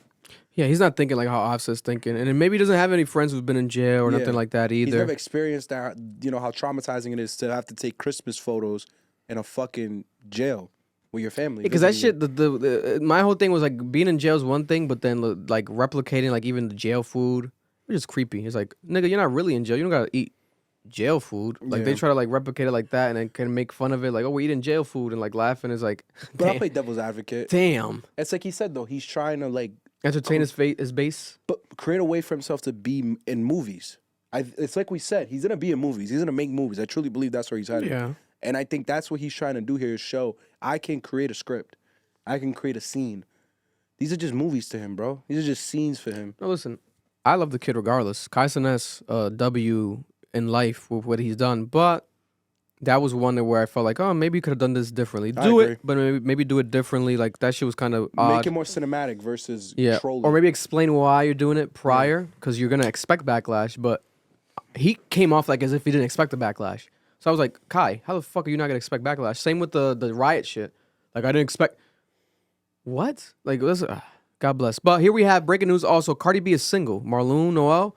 If you guys want to entertain at Cardi B, she is single. She has said that she has broken up with Offset, and she's been broken up with Offset for a while, but she's never throttle told it. nobody. Never told nobody publicly, but she said, hey, to clear it up, by the way, because she performed at the TikTok live event last night, Music Live, Beso Pluma, Anita, Offset, and Cardi B both performed. I think Cardi B broke the record for like 9.9 million viewers watching at the same time, but Offset was there, so they were kind of expecting them to kind of cross paths, be together. So she felt the need to go live in the middle of the night after the event and address the situation because she's like, hey, I had to get it off my chest. For me, none of that. Could your husband I fuck don't her? know Sam? if y'all That's a crazy been question. getting clues from me for my live. I mean, I don't know if you guys been getting clues from me for my lives or from my stories when I put some certain music or find my own followings. Find my unfollowing. She unfollowed Offset, blah, blah, blah, blah. Which is weird to me, though. Like, I get it. But that should be the. Yeah, I mean, when you look it up, she still follows, like, Offset fan pages. Bless you. Bless you. Like, Offset fan Yeah, pages and because stuff. she's still his ex. Yeah, so she's, like, unfollowing. Yeah, she's still Oh, like, and checking also- in on him. Metro Boomin, Drake unfollowed him after we stopped recording, by the way. So that's a real problem that he unfollowed him. Yeah, because at the time he followed him because I checked that day. I'm like, oh, let me check to talk about it. But then the day after, he unfollowed him. Viewers, Drake fucked this bitch. I'm sorry. Yeah. To Yeah. unfollow is crazy. You know, he fucked this bitch. Like, you got to look someone's name up. Yeah. Click unfollow. His favorite bitch. You know what I'm saying? Like, that's OD. Yo, Vic. His best eater. His best eater. God His bless. best eater. God bless. God bless. When it comes for today's events and stuff, I don't know if it's true. I don't think it's true. I don't care to find out. She's talking about the Chrisean rock allegations that Blueface said that Chrisean rock slept with Offset November 10th, something like that. He put the address at 4 a.m. The date, the time. at Cardi everything. B's house, supposedly, according to Blueface. He said this. He's like, where were you at 4 a.m. November 15th? Yeah, November, 2023? yeah. And then Cardi B saying, hey, I don't believe it's true. I don't care if it's true. I'm not going to look into it. For her not to care, she probably saw the date. Probably means that they broke up prior to that. You want to know when I think they broke up? What do you think? Bro, and no one wants to fucking talk about it. It was only Joe Budden that hinted at it. My nigga, Offset cheated on her with Sweetie. Yeah.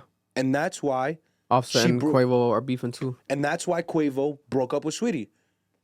Like, and I think that's why Cardi B broke up with him. Like, yo, and it made so much sense because there was these subliminals being thrown on the songs when Takeoff was still alive. And I'm like, nah, there's no way you fuck that nigga's bitch, bro. You that much of a grimy ass nigga. But think about it, to end a friendship. These niggas do that shit though in the industry. Like they fuck each other's girls. Yo, that's your uncle, bro. No. That's his nephew. That's his nephew. Yeah, no. Unc and Neff was Takeoff. Quavo's related to both of them. I don't know how. I think it's his cousin. Yeah, that's sick, bro. But I think they're not. I think he clarified it recently that they're actually not related. But they grew up together. It was like some weird shit. I don't know. That's still sick. Yeah. No, 100%. And for your blood to take somebody else's side, Bro, I mean, fuck you that. really They're did the something same dirty. rap group. Like it's like for that to happen and for it to come out. But then also is allegedly we don't really know. But And it makes sense. But it would make sense. But we also don't know to what extent. Maybe Sweetie just gave him a little quick kiss in the penis. You know, maybe not a full on sex. Bro, because Cardi But B, that's still crazy. Cardi B has been cheated on before in this situation. I think she cheated on him because she made that joke on IG. That she got the get back or something. Yeah, and I really believe it, bro. Like I think she saw that and was like, "Nah, you're a shiesty ass nigga. I gotta Let's go." finish this clip real quick for context. I've been single for a minute now, but I have been afraid to like. Not I've been afraid, single I for a just minute don't now. know how, That's a like, long to time, bro. A talk minute. about. But I feel like today has been like a sign. Like the last time I got on live, I kind of wanted you guys to tell you. I kind of wanted to tell you guys, but I didn't know how to tell you. So I was like, I changed my mind. Mm-hmm. But it has been like this for a minute now, and I just took it as a sign. So I wanna start 2024 like fresh, open. I don't know. I'm curious for a new life, for a new beginning, and yeah. Come try a broke boy, bro. Try a broke boy. Try a broke nigga. Come to I'm Providence, Rhode Island, Cardi. Come fuck with a broke nigga, baby. Cardi, come to Providence, Rhode Island, Cardi Trust B. me, we ain't dumb enough to cheat on you. Never. We got a lot to lose. Yeah, bro. That Yo. that ass is fat. My thing is this though, right? So there's rumors now. What do you guys think? Is this a PR stunt? Is it true? Also, is it true because of Chrisean Rock? Is it like the coincidence that the same day that the rumor broke out, this decision happens?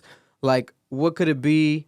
You know, I don't think it's a PR stunt. I don't know. Why would she need that? Because why would she do a PR? If it was a PR stunt, she would have done this around the time her last single came out, you know, to boost up. She didn't do it. She has no song coming out. She has nothing coming out. It's not a PR stunt right now. She's never done. Why is Cardi PR B stunt. doing a PR stunt with Chrisean Rock and Blueface? Be fucking for real. No, but the breakup.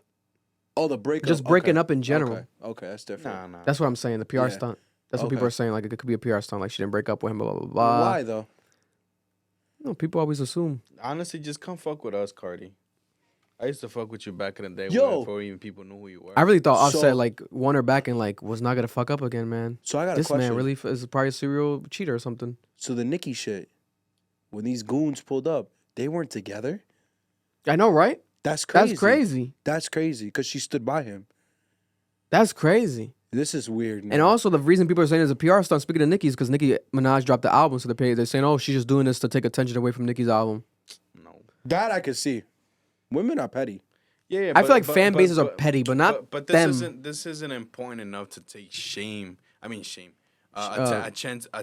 from fucking Nicki Minaj's album. Yeah, I don't know. But moving on, also a story that broke, connected to this. Blueface and Chrisean Rock. Blueface has been going viral with this relationship. I think is one of the worst things to ever happen in black culture and You hip be hop supporting culture and hip hop culture. No, not them directly. Nigga, you be on Zeus. I baddies, but I don't watch their shit. You see this motherfucker? I love me some baddies. Oh, Me my niggas God. like you, bro.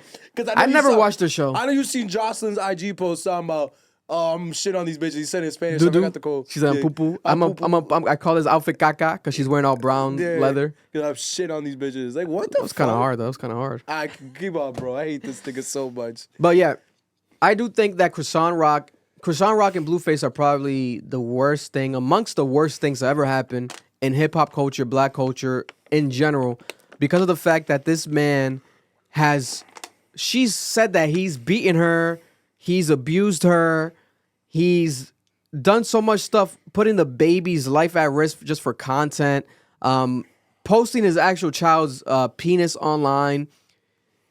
And people get mad and kind of move past it and like still support them. Like, what is going on? He has like another show he announced on Zeus Coming where he's like giving away $1 million to find a new next rap queen, female superstar. Yeah, like because his other baby mama just left him too. Yeah, because his other baby mama left him, so he's like, he needs another baby mama. Didn't he also say that the kid isn't even his? Yeah, now he's saying that the child is not his, that he snuck and got a paternity test, and that the father's not him. He took a blood test with the child, and that Chrisean cheated on him with allegedly 20 guys, some crazy shit, right? But then Chrisean has gone online and said that she caught him watching gay porn in the browser history, and she's like, "Hey, you could be gay, but let me know before I fall in love with you. Like you're into guys as well." Like I was like, that was creepy, right? She said also, no, she didn't say she did. She covered up her tattoos. She got a tattoo job and she covered up the Blueface face tattoo on her neck. She put a butterfly, like a flower vibe. That went viral, and that kind of started everything. And then that's when she started tweeting back and forth. Did you see his tweet where he was like, "Cover all of them because I don't want a man on top of you looking at my face." Yeah, but then that goes back into her allegations with this motherfucker be on some pimp, authoritative, controlling shit. Because, like, why are you telling her to do, like, bro, leave her alone at this point. Like, she's going to do what she wants to do. She should have never even got the tattoos done in the first place. She said also that he's trying to sleep with NLE Choppa's baby mother. Oh, I seen that. And he got his number off her phone. Yes, and Marissa, I believe, right? Marissa. And then NLE Choppa's been going back and forth now with Blueface. Now they have kind of like a little beef. And for those who don't know, Chrisean Rock is now in a relationship officially with K Suave, our buddy K Suave, Trippie Redd's artist. The Thought Slayer, K Suave. Shout out to K Suave, my boy K Suave. K Suave, he's the Thought Slayer. He's a Thought Slayer though, so Chrisean needs to be careful. All that bullshit aside, I'm asking you niggas a question. How long is this gonna keep going on until we stop caring? I never cared. I think no, until we stop paying attention. Because it's so in our face and it's so like dramatic and insane. Usually I ignore it and we don't even report on it. Every week there's like a new thing in here. We really don't report on it, but I've started to realize like, people do care about it. So like, let me like report on it when it's major. And this time around it got into like the Cardi B shit. So I'm like, okay, that makes sense to talk about it. But in reality, I really don't give a fuck. I don't watch their show. I never watched their show. The worst parts of Baddies is whenever Chrisean comes on because she's getting her sister jumped. She's like in the club pregnant. It looks insane. It's like, oh, what the fuck is going on? And the other shit going on isn't insane? It's tolerable. I don't mind seeing a couple titties and two, you know what I'm saying, and girls just like, arguing, but at the same time, it doesn't get that deep. But Chrisean is like, bro, I feel like she needs help. Not to the point, like even if she gets the help, I feel like niggas gotta just stop supporting her overall. We didn't report this. I saw it on the Joe Budden podcast though. The fight that broke out at the Tony Braxton concert with her. Oh, that was crazy. Yeah, that was crazy. Because whoever was involved in that, I forgot who it was. She used to be on Love and Hip Hop, I think. But I thought Tony Braxton had a talk show, and that's what happened. But it was a concert. Yeah, it happened on Tony Braxton's concert show where Chrisean came, and I guess she was drunk. She was invited. Yeah, she was invited. She was drunk, but then she got too lit, and she expected to perform. She wanted special treatment, some whole shit, and then eventually, she got into an argument backstage, a fight, and she got emotional. And they had to like get her out of there. It was like a whole thing, and I think there might be like a case potentially maybe be opening with the guy that she hit. She had, like, hit a guy in the face. She hit a promoter. Yeah, I think it's a gay promoter too. So Chrisean's getting into fights. Blueface also has a case where he shot a random guy. Remember I think we spoke about that case. And it's on camera and everything. That whole situation. Where I think he has to be on house arrest for like a long time with probation and everything. This is horrible. These people need to No, they need help, but like, yo, how many times are you gonna watch the car accident until you're tired of watching the car accident? Because why the fuck is Blueface on Funny Marco? That's the shit that pisses me off, bro. And then Funny Marco got Jada now too. He interviewed like his other baby mama, the older one. And I get why he's doing it because the numbers are telling him to, and everyone's talking about it. But as like viewers, when are we gonna stop like entertaining this bullshit, bro? I don't want to see this shit no more. No, it's disgusting. It's disgusting. Yeah. Fuck Blueface. I had to find a new bae. Fuck that nigga.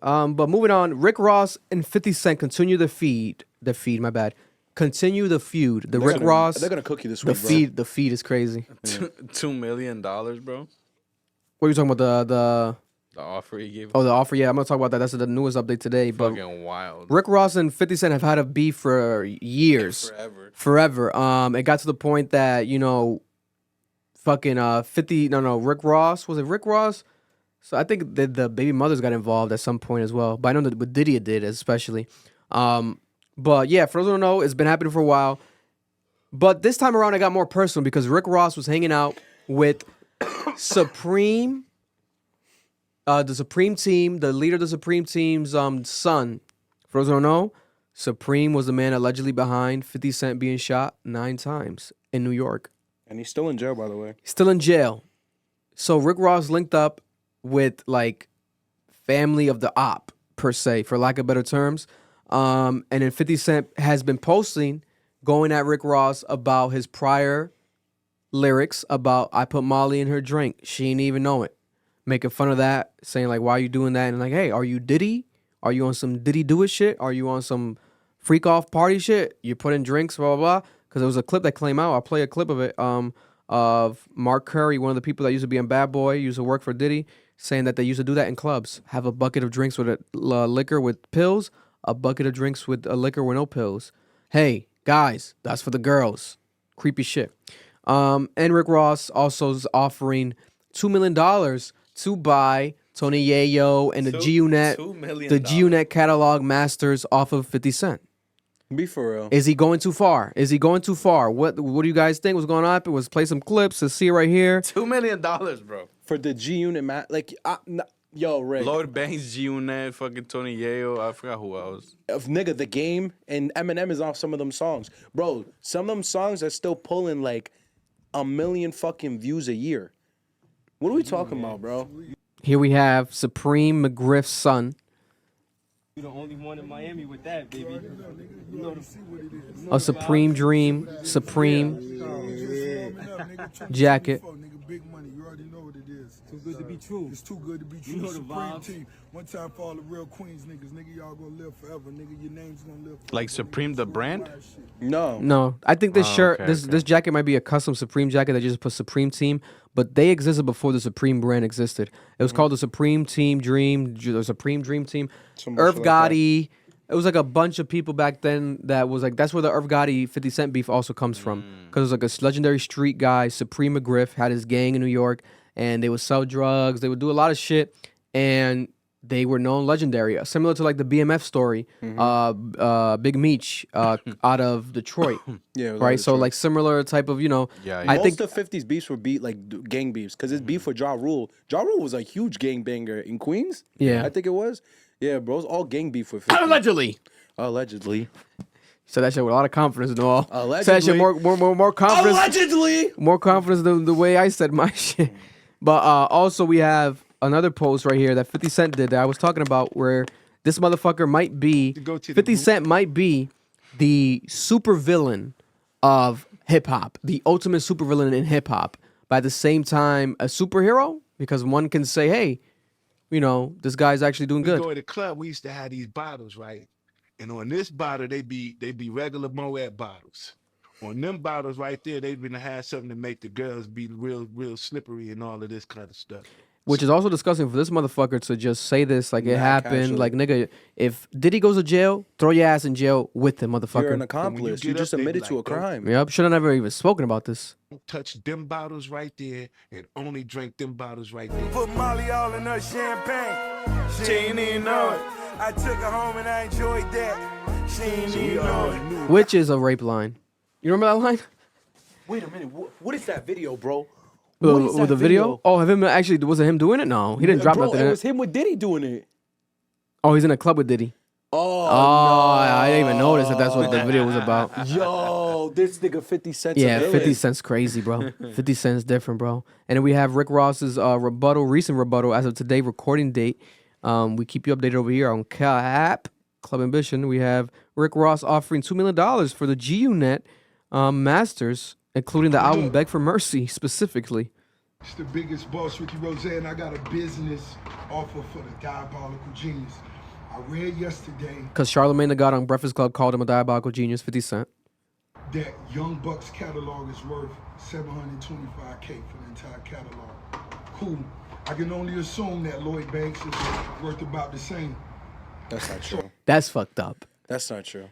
That's That's fucked not up. true. And Lloyd Banks has that way more first- hits than Yeah, Young Buck. a lot more. A lot more. Lloyd Banks has to come out now and say some shit. Because Lloyd Banks is still dropping music, and that first album is considered a classic in New York, bro. He's bugging. This is what I want. Like, if we're gonna take it to this level, hopefully nobody dies, nobody gets shot. But like Marlon said, Lloyd Banks, drop a diss track. Like, send him to the sun. You don't gotta defend 50 if you're not really that cool with 50 no more. But defend yourself and like, Hell yeah. you're like, come on, Because you're bro. still actively rapping. 50's not. Shit. But you are.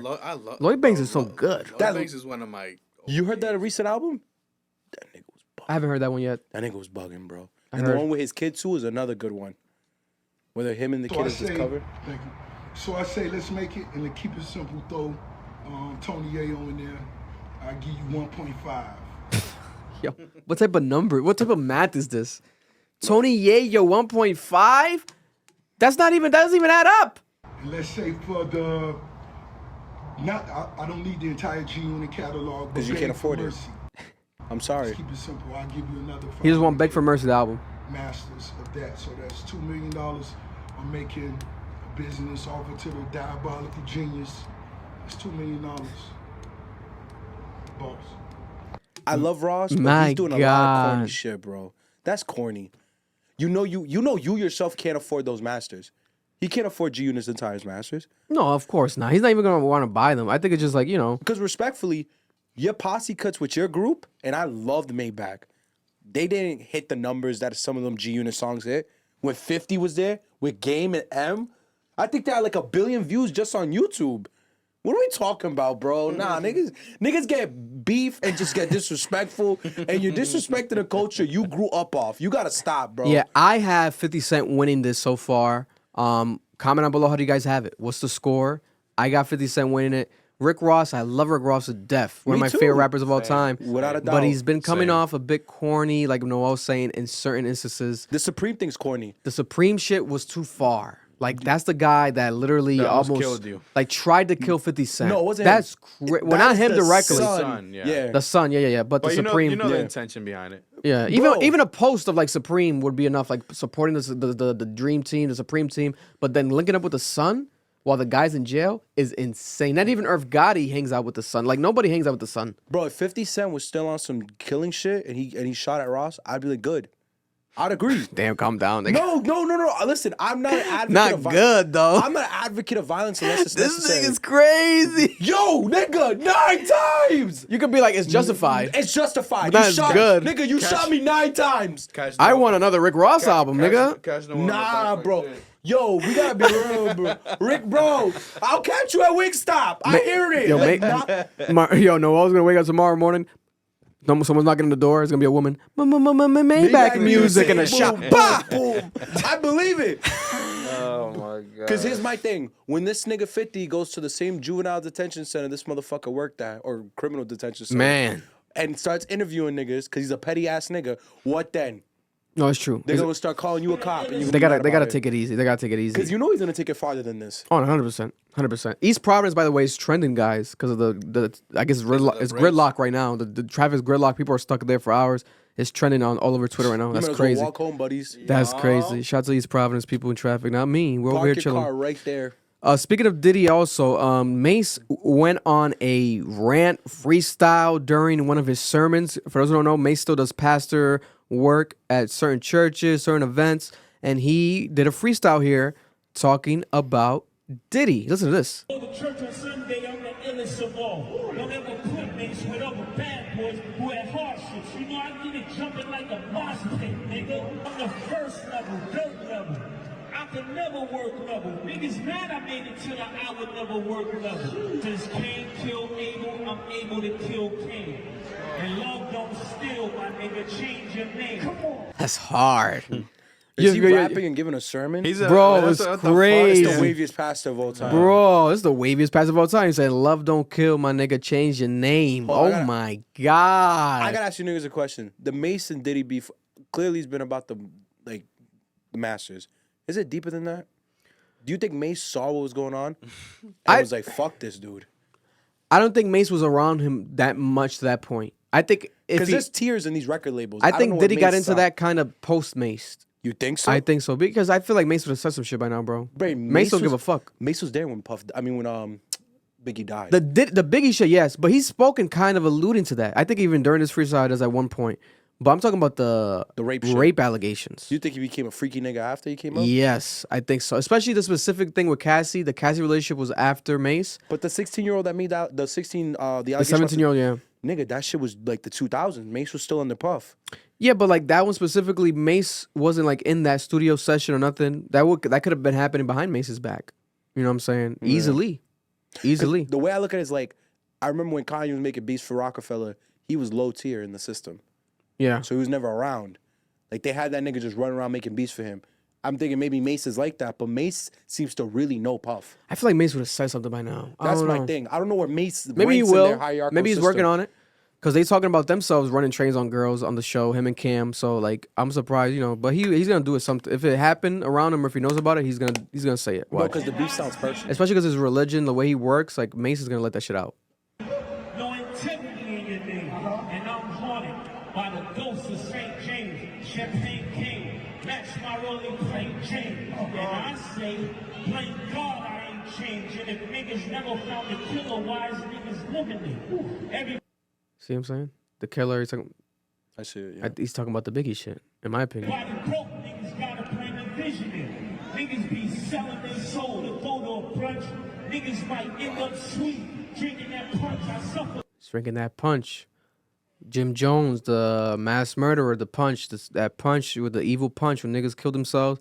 So it's like he's alluding to like the dark Illuminati vibe. And niggas know I'm from another hood. To get a brotherhood, I'm trying to make sure that my mother good. I ain't cheap, but I'm really golden the ghost. I love when niggas finish your bars. I'm one coded the most. I'm the ghost of Wolf, ghost of RZA. Come with the facts you never considered. I'm the ghost of Sean. I speak for every artist never spoke their mind. Representing every artist that was left behind. From Crank Mac to G Duddy. I still remember them kids champions. For every producer you ever stole a sample. Why you playing with me? When I make examples. Niggas hide behind money. You know that's not a man move. You know you freaking I'm Tony. You know that it will get lonely. It's never safe if you owe me. You know that saying's true.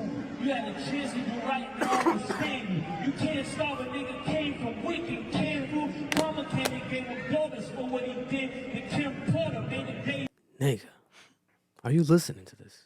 Bro, he hasn't breathed yet. Bro, You but notice? listen to what he's saying specifically. He's saying, listen. No, I hear what he's saying. Daughters for what he did. The Kim Porter made a Karma came and gave him daughters for what he did to Kim Porter.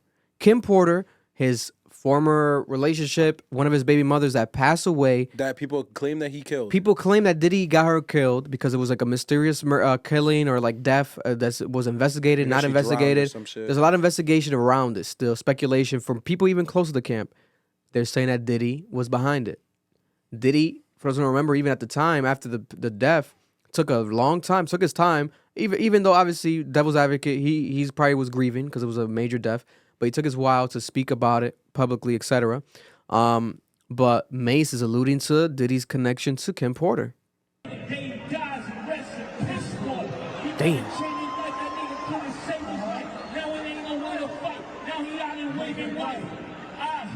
Your strategies and what your habits be. And right now I got a role in your faculties. So when you get the murder, come after me. What a destiny. Gotta know that Dolla Sign wasn't rapping free. Actually, after Big died, what a travesty. When Mase left, nigga, was nobody after. Oh, guess I got the last laugh. They ain't laughing, huh? Niggas stay strapping up. Ready for a massacre. He in black ball beats, the ball ain't black enough. Tupac push, nigga.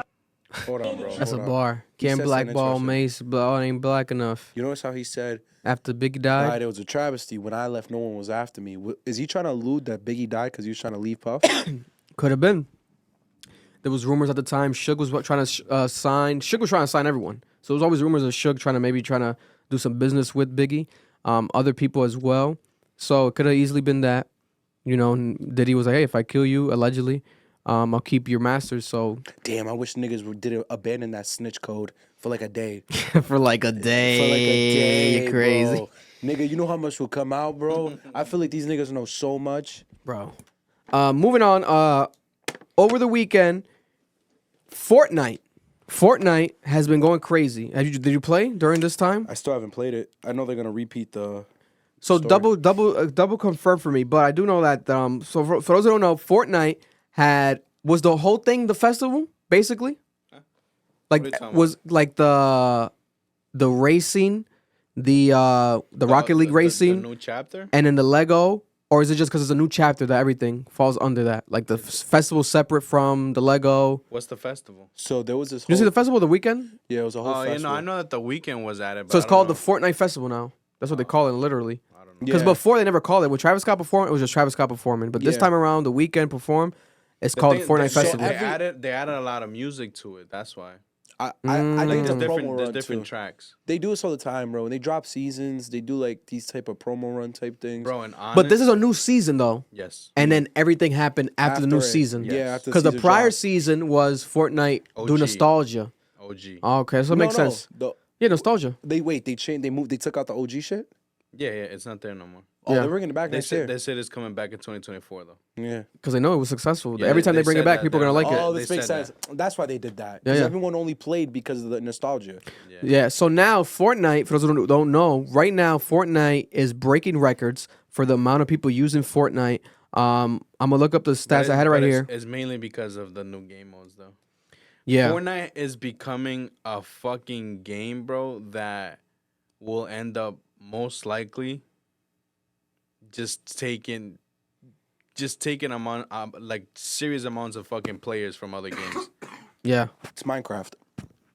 So But this is a game with games inside of it, bro. That's the craziest part. It's Minecraft. That's the craziest part. So Fortnite broke its own record of peak concurrent players again with OG Fortnite, which just set the record a few weeks ago. Now with the Lego Fortnite, they've broken it with 7 million players online, right?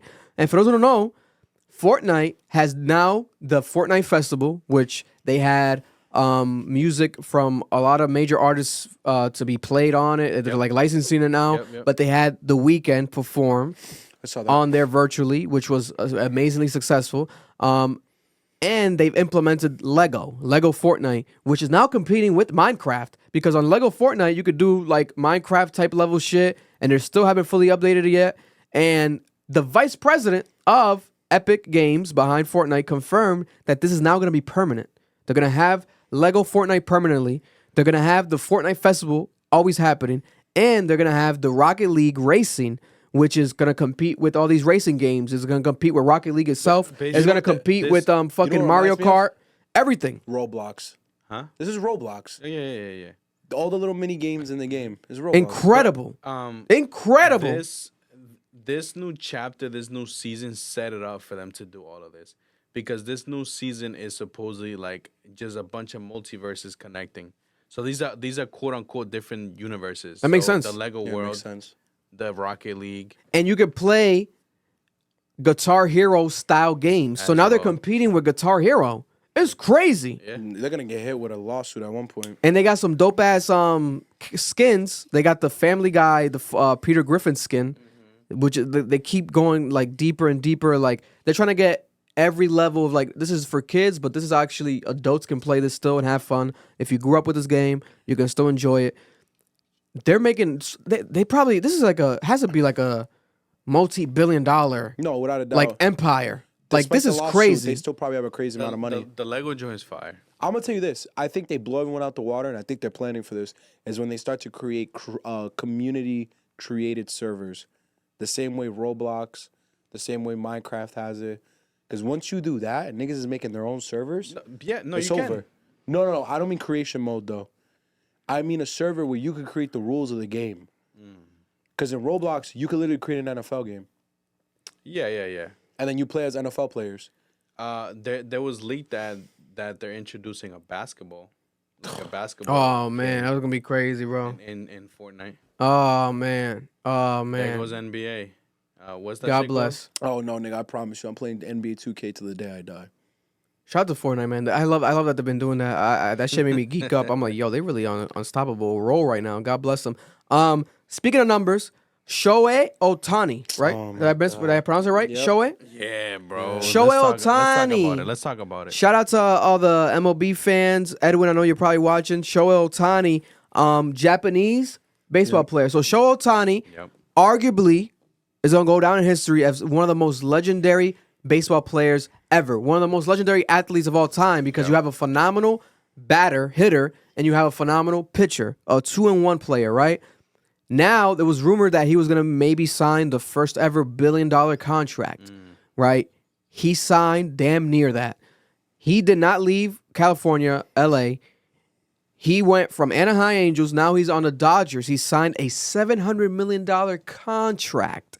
But we're going to break it down here. There's breaking news with the contract. A lot of interesting things surrounding the contract, right? So if you just go down by the numbers of the contract. Is that the most expensive? Yes, the biggest contract. Yeah, this is in MLB the history. largest guaranteed contract of its kind in sports history.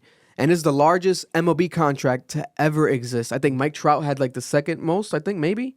No. Mike Trout had a big one. No, he did have a big one. Maybe I'm trying to Pujols. think. Someone had like a big one, like a 500 mil. I know the top 5. It's Ohtani. I think Trout is second. Yeah, that's what I mean. Betts is third. The list is weird. There's 5 of them though, and Aaron Judge is like number 5. Yeah. Yeah. So this is crazy because of the fact when you break down just by the numbers alone, technically you would think he would make $11.7 million per month. This averages to $432,000 per game, and literally per second, while this man's alive, he would be making $50 per second as he breathes. 1, 2, that's $100 that just went in his pocket, right? But Shohei Ohtani is choosing and deciding to do something that's never been done before. No, they do it. Unprecedented, I guess, of this stature. They report of this amount, yes. Of this amount, unprecedented. Yes. Unprecedented for this amount ever of this amount of money. He is going to be deferring $68 million of his $70 million annual salary, meaning that he will receive $2 million annually, with the rest coming from. To break it down better like this, this is how it really works. From 2024 to 2033, he's gonna get $2 million annually. But after that 10-year contract, it's basically a 20-year contract or 19-year contract, because from 2034 until 2043, he's gonna be making the $68 million annually. He requested to give to give his team more of a payroll flexibility to pick up more people for the team. And he allegedly already makes $35 million a year from endorsements and $15 million from investments. AKA, I don't need that money, bitch. I'm making $50 million away from this because I'm Shohei Ohtani. Yeah. So at this point, incredible. Can we say that he might as well just own the fucking team? No, so I'm gonna tell you, when you defer a contract, that's so normal. Right now, I think the Red Sox are still paying people who were on the team in 2010. God bless. Teams always do it. But in baseball, cheats the system this way. We don't have salary caps like in the NBA. And then I think the NFL has a salary cap too. So they basically like sign a big person. Sometimes they'll defer like 10, 15 mil away. This nigga took $680 million and deferred the fuck out of it. So what this means is, yeah, he's making $2 million a year, and the people will be like, "Oh, that's not that much." My nigga, like Vic just said, he's making $50 million a year. He makes more money than the second biggest contract in baseball every year. On top of that, the LA Dodgers have one of the greatest lineup in baseball right now, like in history. If you look at that list, Mookie Betts, who's considered a generational talent, has the 3rd largest contract in baseball, in the history of baseball, guaranteed. And that nigga's on that team, playing right next to Ohtani, who's making $700 million. Think about that. God damn. That's 2 of the largest contracts in baseball. On top of that, they're on the verge of signing the best Japanese pitcher on the fucking planet. Just won their version of like MVP for pitchers. And they're going to sign him for $300 million. Bro, the LA Dodgers are like the Avengers. Bro, where the fuck does the Dodgers get that much money, bro? And for those who don't know, the LA Dodgers is valued at $5.24 billion. That means... Oh, my God. Bro, Magic Johnson's a genius. Bro, Magic Johnson is one of the owners. That means that technically it's about 14% of their actual valuation is going towards Shohei Ohtani. That's a lot. Now, in my opinion, no man is worth this much money. Why? Because he could be amazing great, right? Call me a hater. It's not gonna guarantee you that you win. You're a hater, It doesn't. bro. It's not gonna guarantee you that he's gonna get injured or not. He's not wrong. This is an extreme, like, overvalue. Like, He's coming off of Tommy John this surgery. shit does not feel human. This shit does not feel human. But at the same time, guess who bought a toy baseball bat and baseball for their son over the weekend? This guy. You don't like baseball though. Why are you doing that? Yeah, this thing is such a $700 fraud. million. I'll tell you this. $700 million. This thing is a fraud. But What you gonna get from that? Ocean is gonna play baseball. Why do you want to make him play baseball? 'Cause he's You guaranteed didn't even money. like it. Yo, but I let me didn't tell you buy it. this. It's just for content for TikTok, but Let me tell you this. About to This say. nigga's such a fraud. Let me tell you this. For the fans at home who don't watch baseball, I'm gonna give you the best analogy humanly possible. Go ahead, bro. Because I don't watch that shit. You don't watch basketball either, but I'm still giving I this don't watch analogy. sports in general. So, for basketball fans, this is the Marlon equivalent. just watches porn. My bad. Keep going. This is the On a equivalent. Imagine that'd be crazy. You just pull up to your boy's house, and nigga got. Porn on Oh TV. yeah, they're watching the gangbang. The What? gangbang. Yeah, it's Tuesday. Hey, yo, take Oh, out this is my favorite scene. Hold up. Yo, you have no right to speak. I don't watch gangbangs Nigga, we be here, niggas just throw out bitches shaking ass on YouTube, bro. for the aesthetic, but there's no nudity. This nigga's crazy. Because So, it's not allowed on YouTube. Vic can't even throw out some highlights. He wants to just throw up some ass. Highlights of what? A basketball or some ass. shit. I don't know. You want to see other men's penises bouncing? You see, this is my Okay. point. Though. All right, bro. Go ahead. Like dog. I was saying, if you're a basketball fan, I'm gonna simplify this for you. Imagine if Nikolai Jokic, literally a unicorn in basketball, probably gonna go down as one of the greatest bigs to ever walk the earth. Yeah. Imagine he signs to the Boston Celtics for $500 million. Jaylen Brown currently has the highest NBA contract of all time. And you defer that contract until 2045. That's the equivalent of what Ohtani just did with the Dodgers. Yeah. Now, how the Dodgers would afford it, yo, you gotta remember, LA gentrified out the ass. They're just gonna raise ticket prices. Yeah. And also, I read this. This is crazy. An economist talked about this today on Twitter. He's not making as much as we think. This is the problem with deferring a contract. 20 years down the line, $10 million is not $10 million in 20 years. Yeah, don't because know. of inflation and all that shit. Exactly. Inflation, the value of the dollar is going to keep going down. His contract's not as much as we think. Yeah. They're evaluating it. Yes, it's $700 million in today's dollars. Right now. But in the 20 years, once his contract's all done, he's making $400 million in today's dollars. God bless his heart. But the reason he's doing it is because he was on Angels. Angels are dog shit. His goal was to make money and be on a team that can compete because he's a fucking genius. Because if his team is competing and he's on major like TV, Yeah. like a team like the Dodgers, you know how much money this nigga's gonna make on advertisement? He's on the verge of signing one of the biggest deals with New Balances that exists for an athlete. This nigga is a god. Listen, I respect the business acumen because of the fact, like, yo, this is really like, hey, we're going to arguably win maybe the majority of the years or at least a couple of the years Without a doubt. while I'm here for 10 years.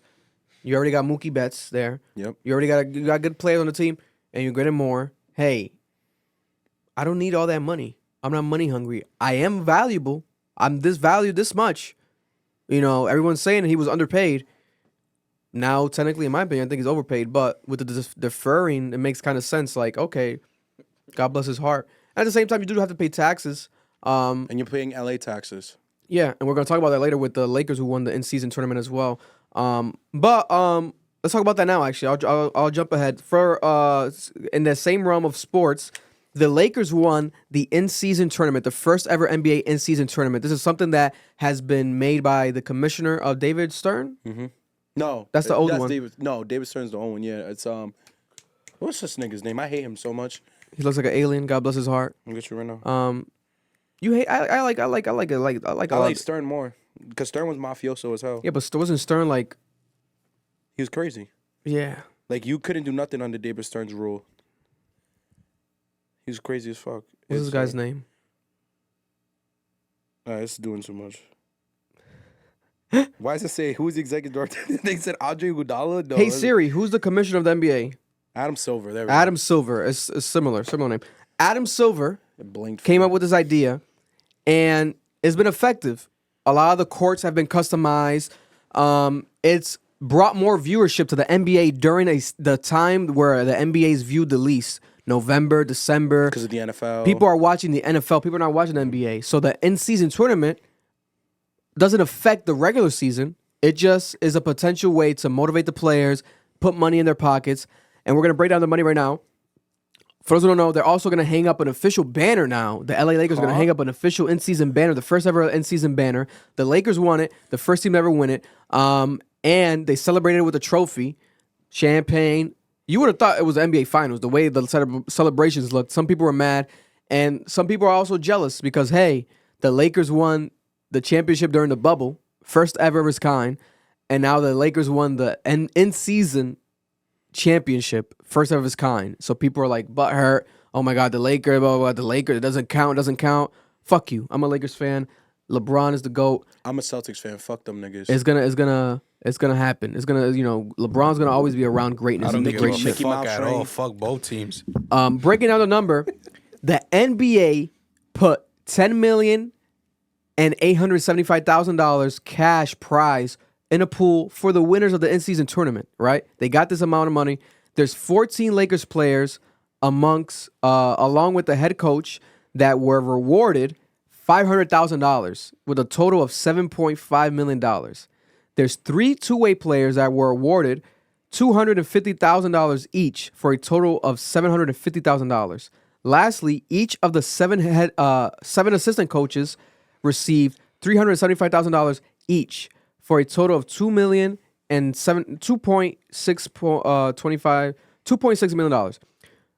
But so that's the breakdown. But people are saying that the members of the Lakers have to give 50% of their money basically to taxes because they live in California. So technically, the players that have made a lot, bro. Yeah, the players that made half of what you make. The players that made $500,000 from this are actually gonna get $231,000. Bro, I wouldn't fucking play for the LA. What the fuck? And I think there's like about 3 players in the Lakers that this basically doubles their salary because their salary was already so low that with this, it makes it double their salary. So they're the true winners in this because obviously LeBron doesn't need more money, but hey, the starting players that were accounted for, this is the W for them. So I think the in-season tournament was actually successful. At first I was confused. It was annoying, but then maybe I'm biased because the Lakers won. I felt like, hey, this is exciting. This is pretty cool. LeBron, like the big players, once you got the big players, the stars, actually co-signing the shit, you're going to get people fucking with it. Because if they start like, hey, pushing against it, then you're going to get fans like, hey, I don't like that shit either. Like, it's kind of weird. But, hey, it worked out. The Pacers made it with the Lakers, and the Lakers beat the Pacers. So let's see how this affects the season. So this is my thing. I agree with Marlon. The money thing pisses me off because if you're not playing for a team like Miami, Indiana, those states where taxes aren't really that much of an issue, yeah, you're getting cooked, bro. You really are. Halliburton said this. He said we should be playing for a playoff spot, and I agree because in the NBA there's a play-in position. 2 teams. Oh, is it? No, it's 4 teams, I think. So there's a play-in position where you have to play for 2 spots in the playoffs. And it's 4 teams that go against each other. Which was recently new, too. Yeah, the 10, 9, 8, and 7 seed all face each other. For me, if you really want niggas to try, guarantee whoever wins that shit gets one of those 4 spots. Yeah. Because the niggas is going to play. Because I'm not going to lie to you, when the Celtics lost to the Pacers, despite them losing, that's the first time I seen that team actually give a fuck. And that's my biggest critique with the Celtics. So I feel like you'll see it across the board. If it's more than just money, like, yo, you can go to the playoffs even if you end up 5th, like the bottom seed of the fucking conference. Yeah. That's huge. I think that would be way more effective, and I'd rather that than money because these people don't even need money. They got money. Unless you're a shitty ass, unless you're a poor ass team like the Pacers. Yeah. Maybe they felt like, hey, they want money because that's what they kind of were alluding to. Like, oh, I'm not doing the dunk contest. I'm not doing the blah, blah, blah. Because it's all free. Because it's free. You're not paying me. So the what's the name again? Fucking Adam Silver. Adam Silver was like, hey, here's some money, bitches. $10 million. No, and that makes sense for a team like the Pacers where half the team's on a 2-way contract and nobody's making more than $400K except someone like Halliburton on the starting 5. My thing is, with a team like the Celtics, with a team like LA, even LA, you guys have some cheap-ass players. With a team like the Bucks, yo, my nigga, it got to be more than just some bread. You got to give these niggas a real reason to try right now. Yeah, no, it's true. Also, speaking of sports, over the weekend, major football game, Cowboys beat the Eagles with technically an upset, but no, the fashion that they won was definitely an ass beating. That was crazy. the Eagles once, an undefeated team. Last year, not the reigning championships, right? No. They reigning went to the runner-ups. Super Bowls, yeah. Reigning runner-up. They're the champions in the NFC. They won the NFC. One of the championship. favorites to win the championships this year, especially. Yeah. Cowboys always will be, even in the midst of loss, because their fandom is so crazy. But them beating the Eagles was very huge for them. One of the biggest wins in their recent times for their franchise. So that's a W right there. Also, what do you have anything to say about that though, or no? Oh, I'm not a Cowboys fan. Some of my friends are Eagle fans, so I like. Fly, Eagle, fly! Oh no, I said cry, Eagles, cry. Oh, cry, Eagles, Bitch-ass cry. niggas. Yo, also, because shout out to 49er fans, for those who don't know, that whole game messed everything up. Because now the 49ers are the first seed in the conference. It was originally the Eagles. The Eagles and the 49ers have the same record, so do the Cowboys. But the Bills beat someone over the weekend too, no? Was it the 49ers? They beat someone that was like a big thing. the Bills beat the Chiefs. Thank God. It's the downfall of the Chiefs. I fucking hate Patrick Mahomes. Patrick Mahomes was heated. I'm so glad. Patrick Mahomes looked like his life was on the line. Like, He my looked black. God. He looked black for the first time in his fucking life. You mulatto ass, waffle looking ass nigga. I fucking hate that nigga. I hate his wife. Hey, and her fucking. You don't know why? All NFL fans feel me except Chief fans. Nigga, his wife be on the sidelines with their gay ass brother. Oh He my has a gay ass brother. He just do TikToks. They be like. Allegedly. Well, he does the TikToks. No, I'm telling you. I'm not just screaming for no reason. Nobody likes him in the NFL, bro. We hate this family. Bro, they sit on the sidelines and talk mass shit. It got to a point where fans were begging him to stop letting his wife go to the stadium and his brother. They like him more than Russell Wilson's ass. Oh, yeah. Yeah, because Russell Wilson, that's a different story. Bro, and here's the funny thing. The brother would still be going and doing little TikToks and doing all these dances if he hadn't sexually assaulted somebody. Oh, that's true. He got charged. That's and true. Nobody talks about it. But his brother sexually assaulted the owner of a club in Kansas City, I think. And it was this whole thing. It might have been during the Super Bowl party or something. Yeah, I think it was after the Super Bowl. Or the Super Bowl after. Yeah, I remember that story. Yeah, and that's my thing, bro. Like, I fucking hate that family. Like, they're so the only wavy nigga in that family is the dad. He used to be a pitcher in baseball. During the steroid era. He is the waviest nigga in the world. That nigga look like he smokes Black and Moles and just drinks fucking 40s, nigga. Yeah. But the fucking Patrick Mahomes, a bitch. His son, gay weirdo who just does TikTok dances Not with his the son. wife. The other son. The younger You mean his one. brother? His brother, yeah. His brother just fucking... Bro, they talk We're not coming at people's children here. There's not we're not. the children. And I don't care that he's gay. My frustration is, don't be a fucking dickhead. Don't be mad flamboyant and dickheadish and mad sassy with this nigga's dusty ass white wife. Pissing me off. Let's keep it going. Let's keep it going. It's going on. You should My be, God. You should be one to talk about sass. Niggas was on my dick about that. You a sassy guy too. Nah, you see, nigga? You're the one that kissed the camera. I didn't tell you to kiss the camera. All right, bro. Now everyone call me sassy and shit. Shout out to Devin Haney, who beat Regis Prograis over the weekend. A major boxing fight. He got the belt from Regis. I think that Devin Haney definitely is pound for pound one of the best fighters right now. I do think that he did lose the last fight, though. That was very controversial. They said that he won, blah, blah, and he knew that he lost. I think that was one of the most controversial fights in recent time. But he did regain respect from me and a lot of people in the boxing community with that win over the weekend. He definitely is an amazing boxer. Didn't get the knockout, but got an amazing performance. All rounds won, in my opinion. So shout out to Devin Haney, who is rumored to fight people of the likes of Ryan Garcia next, maybe a Tank. Who knows? Who knows? It's gonna be something big. Over the weekend, also there was major stories breaking. We'll talk about real quick. Joe Budden has responded to Cameron. For those who don't know, on the Joe Budden podcast, Melissa Ford alleged that Cameron and Mase, when they were talking about their story of having sex with a woman when they were 16 years old, they went to a whorehouse. They took a girl back to like a crib, and they had sex with each other. And they said, "Hey, one of them got head. I think Mase got head from the girl, and then they swapped. And then Cameron got head from the girl, and then Mase was like, "Hey, you wasn't sucking my dick like that, bitch." Like he was like jealous of her the way she sucked his dick. And then this led to when they spoke about it on the Joe Budden podcast, Melissa Ford out of nowhere was like, "Hey, those whorehouse, there could have been a quiet possibility of being an underage girl at the whorehouse, blah, blah, blah, blah, blah, blah, blah." And the podcast was like, what are you talking about, blah, blah, blah. Cameron got mad of that allegation and also got mad at Joe Budden for not editing it out, and also got mad at Melissa Ford for apologizing without letting Cameron respond. Cameron was like, hey, let me respond, bitch. What the fuck? I didn't even respond yet. You apologize and just double down on it, stand down on it. If that's how you feel, that's what you said, blah, blah, blah. And he was like, I might be a sucker. I'm thinking about it, because he said that sucker's lawsuit. So he's basically saying that he might sue the Joe Budden podcast for defamation of character. Fast forward, he went on Instagram Live, said all this, viral. I posted it, went viral, millions of views. People love Cameron. The way he speaks was very unfiltered. He said the Joe Budden podcast is all washed. He needs to open up a dry cleaning services because he has a bunch of washed niggas that he's giving jobs to. He came at Queen's Flip, who's another member of the Joe Budden podcast. He's friends with Queen's Flip, but he said Queen's Flip was out of line because Queen's Flip was saying, hey, no other female podcasters are going to support Melissa Ford and stand by her, or you're going to let her die on that hill. Blah, blah. He tweeted this. Cameron was like, why the fuck are you tweeting that? Why are you trying to allude to any support of Melissa Ford?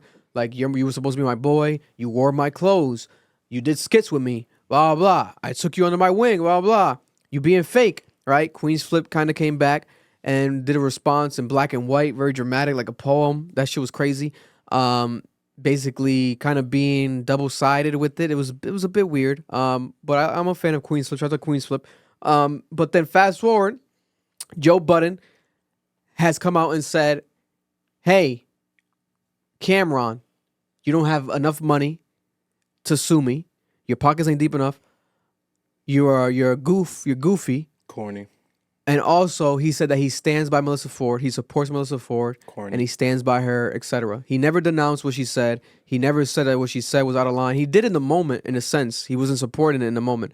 But he never doubled back and said, like, hey, by the way, I don't support this. I think there's a deeper issue between Cameron and Joe Budden behind the scenes. For those who don't remember, Joe Budden and Nori had like a sit-down interview. I remember Cameron said, hey, when you guys were talking, you and Nori, I felt like you were coming at me. You were talking about podcasters that create podcasts and the podcasts get canceled right after, blah, blah, blah. At the time, Cameron lost. He confirmed. He said that he lost his mother. His mother passed away. He was dealing with it a lot. So he started up the show and did pilot episodes with Mase of It Is What It Is back in November of last year. And then for a couple months after, I think he took a break and he launched it again, revamped properly with Mase officially in March. And ever since then, it's taken off. One of the biggest sports shows right now existing, especially in the YouTube space. They have a big sponsorship with No, Prize Picks. No, it's not. I don't think it's Prize Picks. Is it Prize Picks? No, it's So you guys. Is it the Underdog Fantasy ones that we work with as well? Yeah. Underdog Fantasy. They got paid like a couple $1 million though. He turned down allegedly a 8-digit deal from Prize Picks to work with. 8-digit deal? Yeah, to work with Underdog Fantasy. I get it. So maybe Underdog Fantasy gave them more leeway. Because I actually checked his numbers. He wasn't lying. He makes around the same number. He's right below First Take. Yeah, they get a lot of views, especially when they have like a guest on. They do great numbers. So shout out to them. It is what it is. But so Joe Budden spoke about this, and then also Joe Budden came at during the rant. He said that in addition to everything else, you guys fuck with the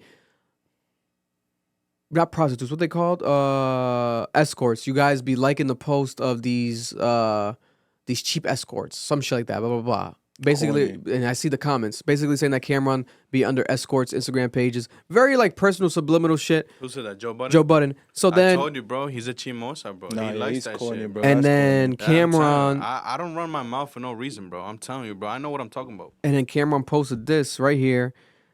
This the same clip basically saying He's like Joe Budden's that auntie, bro. how much, bro? Oh, she's an expensive escort? Because the way he said it came off as if he's talking about Melissa Ford. But Joe Budden is not talking about Melissa Ford. He's just talking about in general, like you guys do that. But it came off as if he was comparing her to an escort. Bad escorts, going crazy. The cheap ones. Bitches be 50 and 500 pounds. You niggas in the comments writing shit. Stop playing with niggas up here. Honestly, I observed. I'm trying to be cool because niggas got relationships. But enough now. Enough. Then he made fun of his outfits and shit. Bro, that's horrible. No, his outfits are always been Bro, terrible. that's horrible. No, his outfits are always been Always horrible. been terrible. Even when they're good, they're like still It's bad. still bad. Jesus Even since- sandals on, Since bro. 2005 when he first Bro. hit the scene, bro. Bro, you know who wears them fucking... No, I'm not going to say it because it's too fucked up. But yeah, so in my opinion, I think that Joe is so far losing his battle with Cameron. I think Cameron's going to keep responding.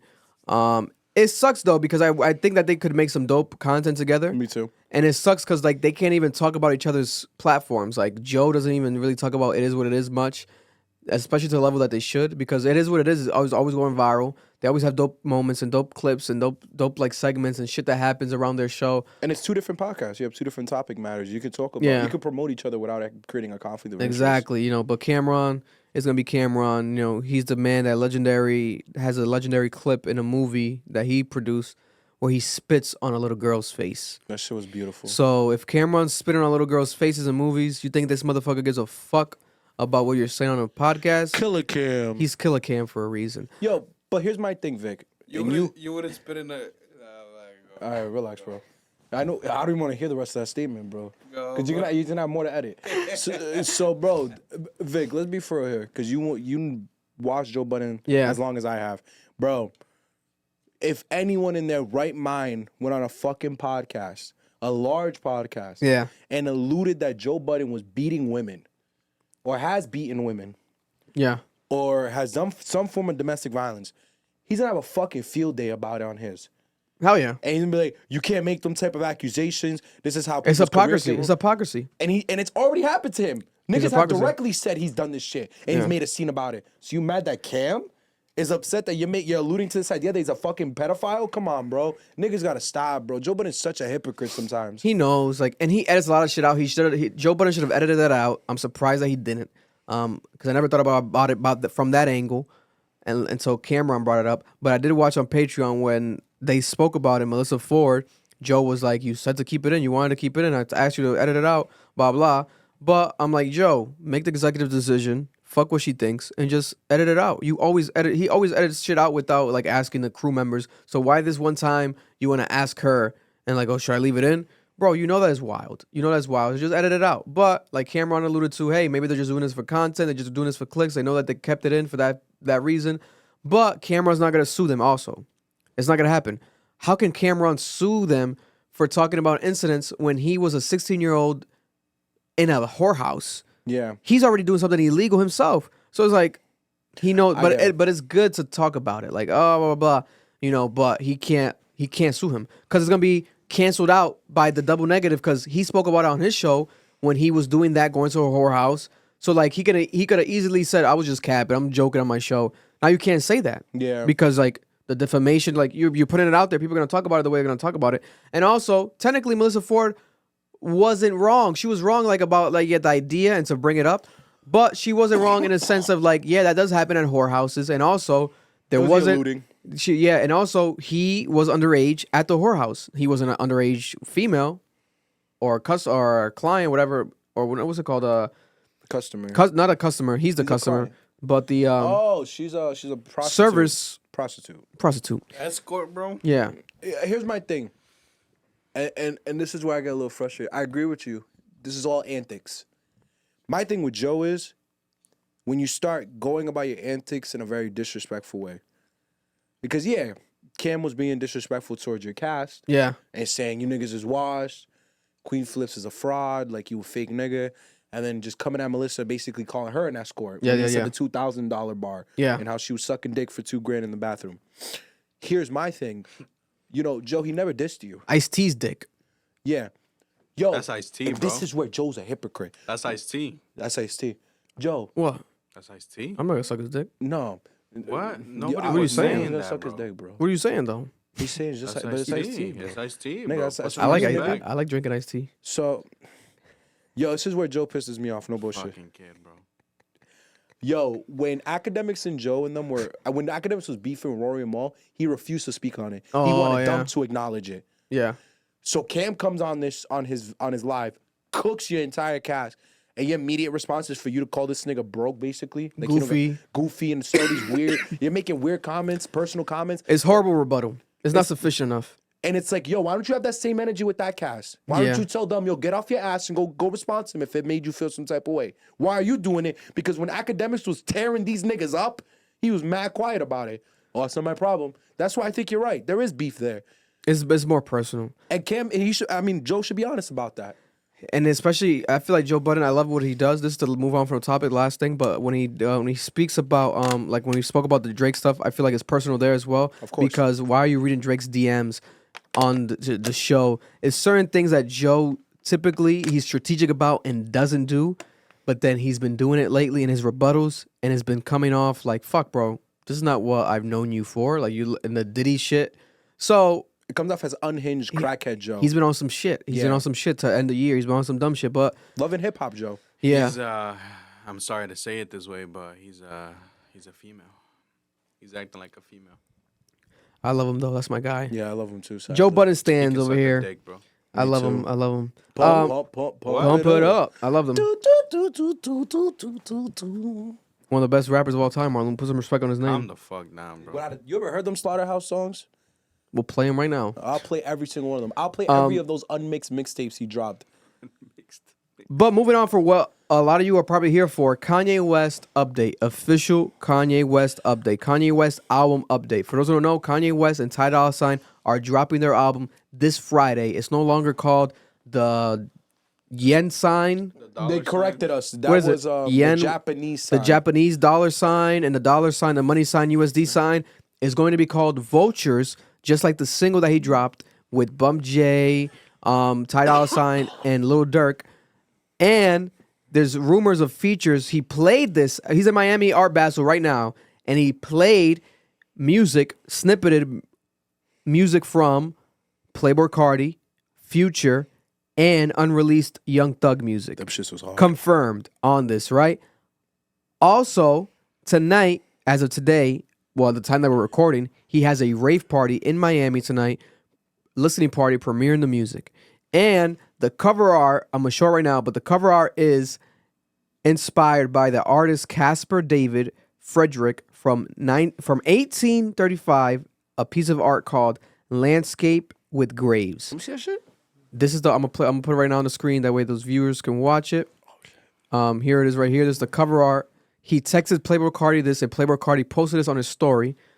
So people are assuming that this is gonna be, if not the cover art, one of the drafts for the potential cover art of the album. It's like Pablo all over again. This feels like a Kanye West Pablo, Life of Pablo era. In my opinion, the snippets were very mid. They show potential of like, oh, this could maybe be something, right? But they came off mid to like a Kanye West standard. Yeah, no, if Playboi Carti was one of the features, I believe. The Future one was good, bro. And I like the Young. Yeah, the Future, but the Future part. When I heard the full snippet, and once it got off of Future, it got some ass. I'm like, what is this? Fuck! But honestly, and then Future fans were like, oh, he's using Future for clout. Oh my God, Kanye. Oh my God. No, like, no, bro. He's just friends with Future. I truly believe what's going on with Future. Executive produced Donna too. Shut the fuck up. I think what happened was, bro, is it's literally Pablo all over again. Remember how many times he remixed fucking Wolves? That's true. Nigga, he does this. He will give you rough drafts and act like it's done. And I don't think it's dropping Friday. Hell no. Hell no. Ty Dolla Sign posted and deleted. I like Life of Pablo. Ty Dolla Sign posted and deleted that a text maybe from Kanye saying, well, I'm waiting for Travis to send in his verse, blah, blah. Until then, we not finished, blah, blah. We got to keep the brotherhood alive. Some shit like that. And he deleted it. I don't know why he deleted it. He said wolves travel in packs, some shit like that. Ty Dolla Sign deleted the post from Instagram. Travis Scott sent that in. People are saying that he already sent it in. That's why they're doing the rave party tonight, premiering the music at midnight. Also, Kanye West, to coincide this, is already posted and deleted on his Yeezy website. It went up and then he deleted it. Merch for this. He's dropping Yeezy clothes again, including $100 pod sock boots, the ones that he wore walking around for $100. Yeezy official, so like a sock boot, crazy. It looks wild. I would never wear it. But he has also Vulture merch, $50 and $100 shirts, Vulture merch. And you can pay to get into the rave party tonight. The tickets were $200 for general admission and $500 for VIP entrance. That's crazy. Crazy, right? Insane prices. But people are going to play it. It's Kanye West. You would pay it. Nah. No. You wouldn't pay $200. Early on, like during his earlier events when they were more organized, hell yeah. Because you had chances to maybe even run into Kanye. I'll do Donda. The way... Not even Donda. No, he did a really good job with those scenes. Like the whole house and all that. That shit But was like wavy. the first one, but then when he started doing it multiple, no, they were I a know. mess, bro. They were a mess. Mike Dean was fucking up. Like it was Yeah. like a mess. The audio was fucking up. People were just pissed. But during the Life of Pablo era, when he's doing certain pop-ups and stuff, he was coming Yeah, through. in the stadium. I was dying to go to one of those because I went to a show in Buffalo, and that was crazy. But yeah, right now I think Kanye West is moving a bit messy, unorganized, maybe more than ever. The cover art is all right, but if it wasn't for the sense of inspiration from the artwork, this shit is like, what the fuck? this shit is random, and this shit is very like basic Photoshop, no crazy heavy creativity. Similar to Donda, which is a black screen, right? What the fuck is going on? The font is St. Pablo vibes. The cover art is a landscape with graves. Why is he talking about? Why is it a landscape of graves inspirational? Why is there a grave site? Why is there someone digging into the ground? Is it like the death of his career? Like, what is it alluding to? The death of something? Like, are you like, what is it talking about? And in Vultures, what do vultures do? They eat on carcasses. They eat on carcasses, right? Vultures eat on the dead. You know? So is he not coming from the culture vulture angle? He's coming from like, is he a vulture? Is he eating Drake? Is he eating? What is he eating? Who's dying? Drake ain't dead though. Exactly. You know? So that's the Kanye West update. I'm gonna predict that this album, like Noel says, does not come out. And even if it does come out, It's gonna be some mid. it's gonna be underwhelming. As hell. There might be one dope moment that we're gonna be like, oh shit, this song is crazy. Stop it, bro. Or like this moment from the song. We'll get 4 songs out of like 20 that are good. He's at Drake level now. But I don't think he's gonna drop 20 songs. Think it's gonna be that much? I mean, the track list came out actually. And it's like 20 songs on there. Let me correct myself. I posted the track list. This You is the, did. this That's is the, why I'm like, what is this nigga talking about? This is the rumored track list right here. That's accurate. That's 20 songs. I'll just read it because people don't. There's no features on it. But it's 1, Everybody. 2, Back to Me. 3, Fuck Something, which supposedly is the Playboi Carti song. 4, Time Moving Slow. So the official track list supposedly has been posted by Ty Dolla Sign. He deleted it, so we don't know if it's legit. But this could be the track list. Beg Forgiveness, So Good, Paid, Timbo, Freestyle, which is maybe Timbaland. Slide, New Body, which is the Nicki Minaj song that was viral on TikTok. The leak never came out. Nicki was mad at it. She's like, well, I don't know why Kanye didn't drop it. I don't know what's going on. It was being weird. Because Thug had the same issue with him. Remember? This might be the official version. Promotion, Vultures, Lifestyle, Drunk, Worship, River, Gun to the Head, Unlock, right? Definitely not going the Jesus is King route because he's already swearing on the fucking track list on the Vulture song. This is not going to be that. 1, 2, 3, 4, 5, 6, 7, 8, 9, 10, 11, 12, 13, 14, 15, 16, 17. 17 songs as of now confirmed on this track list. To be honest, this might be the lowest amount of hype around a Kanye West album in the history of his career. Even around the Ye album, there was at least like, hey, he flew out, what's his name? Rick Rubin. He flew out a bunch of celebrities. West Side Gun, Chance the Rapper, A$AP, like Chance, Justin Kid Bieber. Cudi, Justin Bieber's in the documentary Wyoming, too. people were chilling. It was viral. Kim Kardashian Dave was Chappelle around. pulled up, and Dave Chappelle was with his group there. Yep. Donda, same shit. Dope ass rollout. This time around, you have no Kim Kardashian, no family around, no major celebrity around, no sense of social media presence. Streaming platforms weren't even utilized until a week after the single was leaked online or dropped online by him on his own label. Yay. There's no label backing.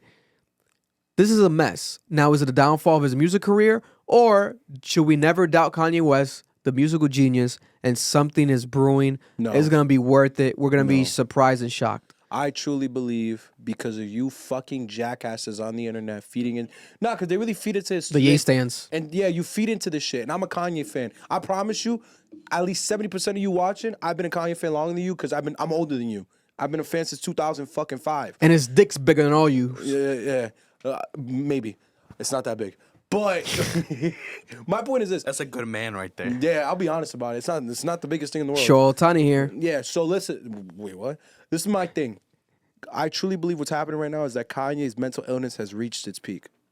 When niggas tell me I can't believe that he's swearing now and he's not on this Jesus shit no more. Yes, this is the common symptom of someone with borderline and bipolar disorder. And niggas have been telling you this shit and you want to tell us that medication isn't real, therapy isn't real, they're trying to control his genius. No, he's mentally ill. Yeah. His personality is shifting at a drastic rate within the 2 to 3 year span. There's something wrong with him. And he's getting worse as he deteriorates. And the sad reality is this, if you fucking jackasses didn't go along with his bullshit and advocated him to get help, he would have been good back in 2018 when he dropped the A. Instead, we're here now. Yeah. And you know what's gonna happen? Once his career starts to deteriorate and he starts making just straight trash, all these little dick eaters are gonna disappear. And what's left? Nothing. Just him and his mental illness. Even in fashion wise, because those boots ain't it. They're not. Kanye is no longer impacting culture to the level that he would consistently do for years. It's no longer happening. It's no longer happening. What are we gonna get? Another wild rant interview talking racism into existence? Like, what is he gonna do? You know, he has to rely on the music, drop good music. So far, the first song on the album, it was mid. It was like forgettable. Kanye West usually doesn't drop forgettable music. It's fucking crazy. Yeah, it's insane. I still think he's arguably top 3 greatest artists of all time. But we have to be honest with what's happening right here. Moving Also, on. he looks like he stinks. right now, recently. He looks like he stinks right now. No, yeah, he does, bro. Getting head on a boat in Italy with no Bro, shoes. he looks You gotta like- smell like some dick or something. In Miami, some bro, fucking fuichi. They turn up to Father Stretch My Hand, and I'm looking at him like, damn, this nigga look like he stinks, bro. You think his Gucci don't stink a little bit? Yeah, it does. A lot. He got dickleberries. I don't know about that, but I know that Gucci gotta be sweaty. Yeah, bro. Moving on. He looks like he commandos everything now. Yeah, he's just dick and balls. Moving on. Last 2 topics to discuss today. Playboi Carti, Marloon's arch nemesis. Playboi Carti dropped over the weekend. Trash. And Playboi Carti has confirmed that he's dropping. There's confirmed Playboi Carti album dropping next month, Keep it. 2024, called I Am Music. Keep it. The Hey, new that's song nigga. dropped on Instagram only. In about 3 to 4 days, it got over 20 million views on Instagram alone. It's called You're the Moon, aka Different Day. And What's his ad lib again? she is. It sounds like he's saying Sears. Sears. A new ad lib on the song. Sears. He kept saying Sears. He's doing his flamboyant dances, right? Looking at himself in the mirror. Rockstar nail paint. New aesthetic though. He's not wearing like black opium style. He's wearing like a lighter green jacket. Very different vibe, right? With the beanie. Features rumored to be on his album. We have Frank Ocean. You're such a hater. Frank Ocean is rumored to be on this new album. That should be Kanye cool. West, Tyler Creator, and production from Pharrell Williams on this new Playboi Carti album. What? This could be Listen, man. amazing. It's called I Am Music. Is it going to be experimental? Listen, Off man. the first song, it seems very experimental.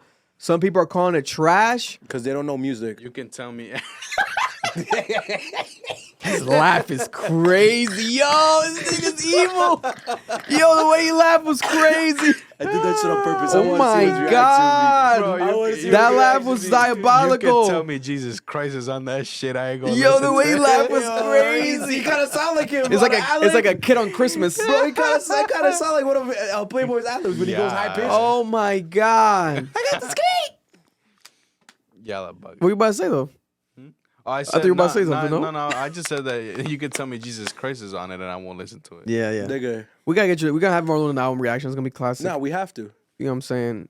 I'll definitely get on it just to piss people off. Bro, I'm telling you. You nigga, should like walk out the car. You gotta go hard, nigga. you gotta Fuck go it. hard. You gotta really commit to the hate. Yeah, fuck at this point. You gotta wake up in the morning and really just hate, bro. Wear yellow, like bright colors. Come in with a flower. I can Positive shit. Yeah, because he's gonna be dark as shit on that Yeah. album. My God. Last topic though to discuss today. Nicki Minaj. You For gotta those who bring don't know. Tostitos too. Yeah, so Tito's pizza rolls cooked though. Cooked, nigga. And just eat them Why? while you're listening. Like, I'll eat some but too. that's the other guy. Yeah, but still, Same that's his thing. that's That's his his- that's that's his his daddy. artist. That's his artist. Okay. That's his artist. Alright. Tostito- He's gonna we definitely be on the can album. bring him back. He's definitely gonna be on the album. Yeah, Ken Carson. He's definitely gonna be on the album. I hope this nigga Lil Tech is on the album. He's been bugging, bro. That last album That was last insane. album, man, good, bro. Nigga, I still haven't heard it. About I've been that hearing great shit. things though. Nigga, I've been listening Nobody to, talking about that I've been shit, listening to bro. Style all week, nigga. I'm like, I'm Bro, wavy. that I gotta album, revisit that album. man, Kid good, Carson's on bro. it too. He went crazy, nigga. I'm gonna revisit that little tech album. I heard he was an asshole though when he came to Providence though, allegedly. I don't give a fuck. And It his wasn't- team- it and his wasn't team to was me. awful. It wasn't to me. I'm not the type Yeah. of person to care about niggas' personalities, bro. I'm here for the music. I'm sorry. Yeah, until we Unless you rate bitches. encounter them. Yeah. God bless. But God bless. 'cause I was trying to interview him, but probably won't happen now. God bless. Nicki Minaj, after 13 years, has dropped Pink Friday 2, the sequel. It's reported to sell around 200,000 copies first week right now, but her album has gone gold because of they're qualifying the prior release singles and the sales from that singles as a part of this right now. So technically her album is certified gold right now upon releasing, right? Nicki Minaj's Pink Friday 2, right? I personally like the album a lot. I think it's one of the best me albums too. to come out this year. Same. I think she lived up to the hype, and Yup. I think she was trying to make a classic.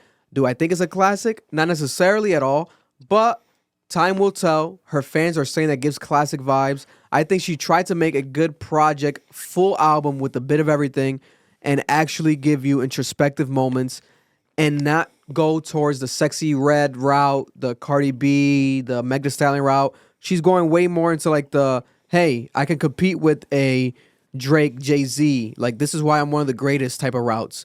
And I love that for her. Now she's come out and she's been ranting. I forgot what app she's on. She did not do the deal no more. We spoke about her deal ended with AMP. So I think she's on a different app. I don't know what app she is, but we're going to play the clips right here. Nicki Minaj is calling out the music industry. She's saying that basically that record labels try to replace her. We spoke about that in the past with like fake versions of her. People alluded to, Kanye West specifically said that Cardi B was the replacement. And that rant that leaked from that documentary of Kanye West, he was like, Cardi B, the record label's trying to blah, blah, blah, replace Nicki, blah, blah, blah, right? Pause. I got a shit. Is I'm about to come on my ass.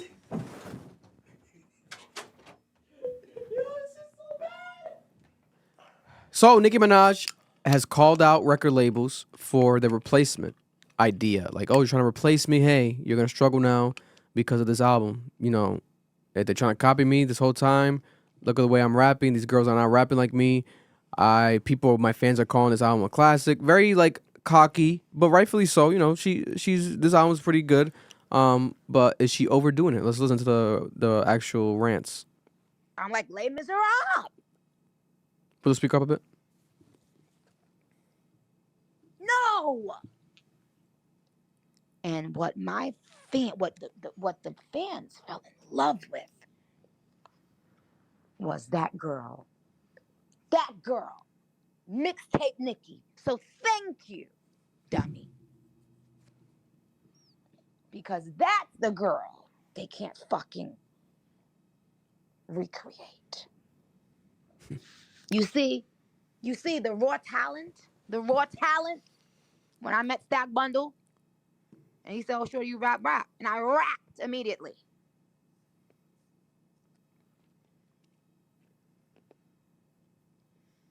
When I went to Brooklyn and I went to a party and this girl tried to, thought she was about to, I guess, embarrass somebody, jail, and started rapping. I battle rapped her on the spot.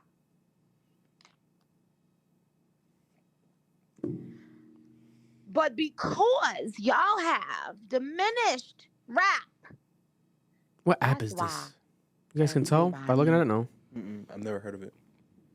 Who knows and rap? That's why everybody is already saying that this is a classic fucking album. The biggest publications, but also just the people, the streets. They love this album. That's what they missed. That's what they missed out of me. That's what they wanted. That's what we need. And not only that, but the real shit that's being written by people that have actually experienced those things that they're writing about. By people who love, hip hop. Period. But it is you being the Barbs, who I am somehow, and I'm so dumbfounded. And there's another clip right here. Is more important. Rap should sound like fucking rap. Not wrong. That's y'all fucking problem, and that's why all of the record labels are, not all, but some are scrambling so bad because they about to go fucking bankrupt. She's right. Because they was trying so bad to replace this one bitch. I don't think that's the only reason. And when you water something down, you lose the quality, which then loses the investors and Gag City, bitch. Gag City, bitch. because it's not bringing back any profit. I And agree. that is why people who do not understand rap are judging rap. Why? It's because the same way y'all used to get mad and say, who's actually voting for the Grammys? Well, guess what? You have no idea that most people voting for most awards don't listen to that kind of music that they're voting. Most people speaking on music don't actually listen to the kind of music they're speaking on.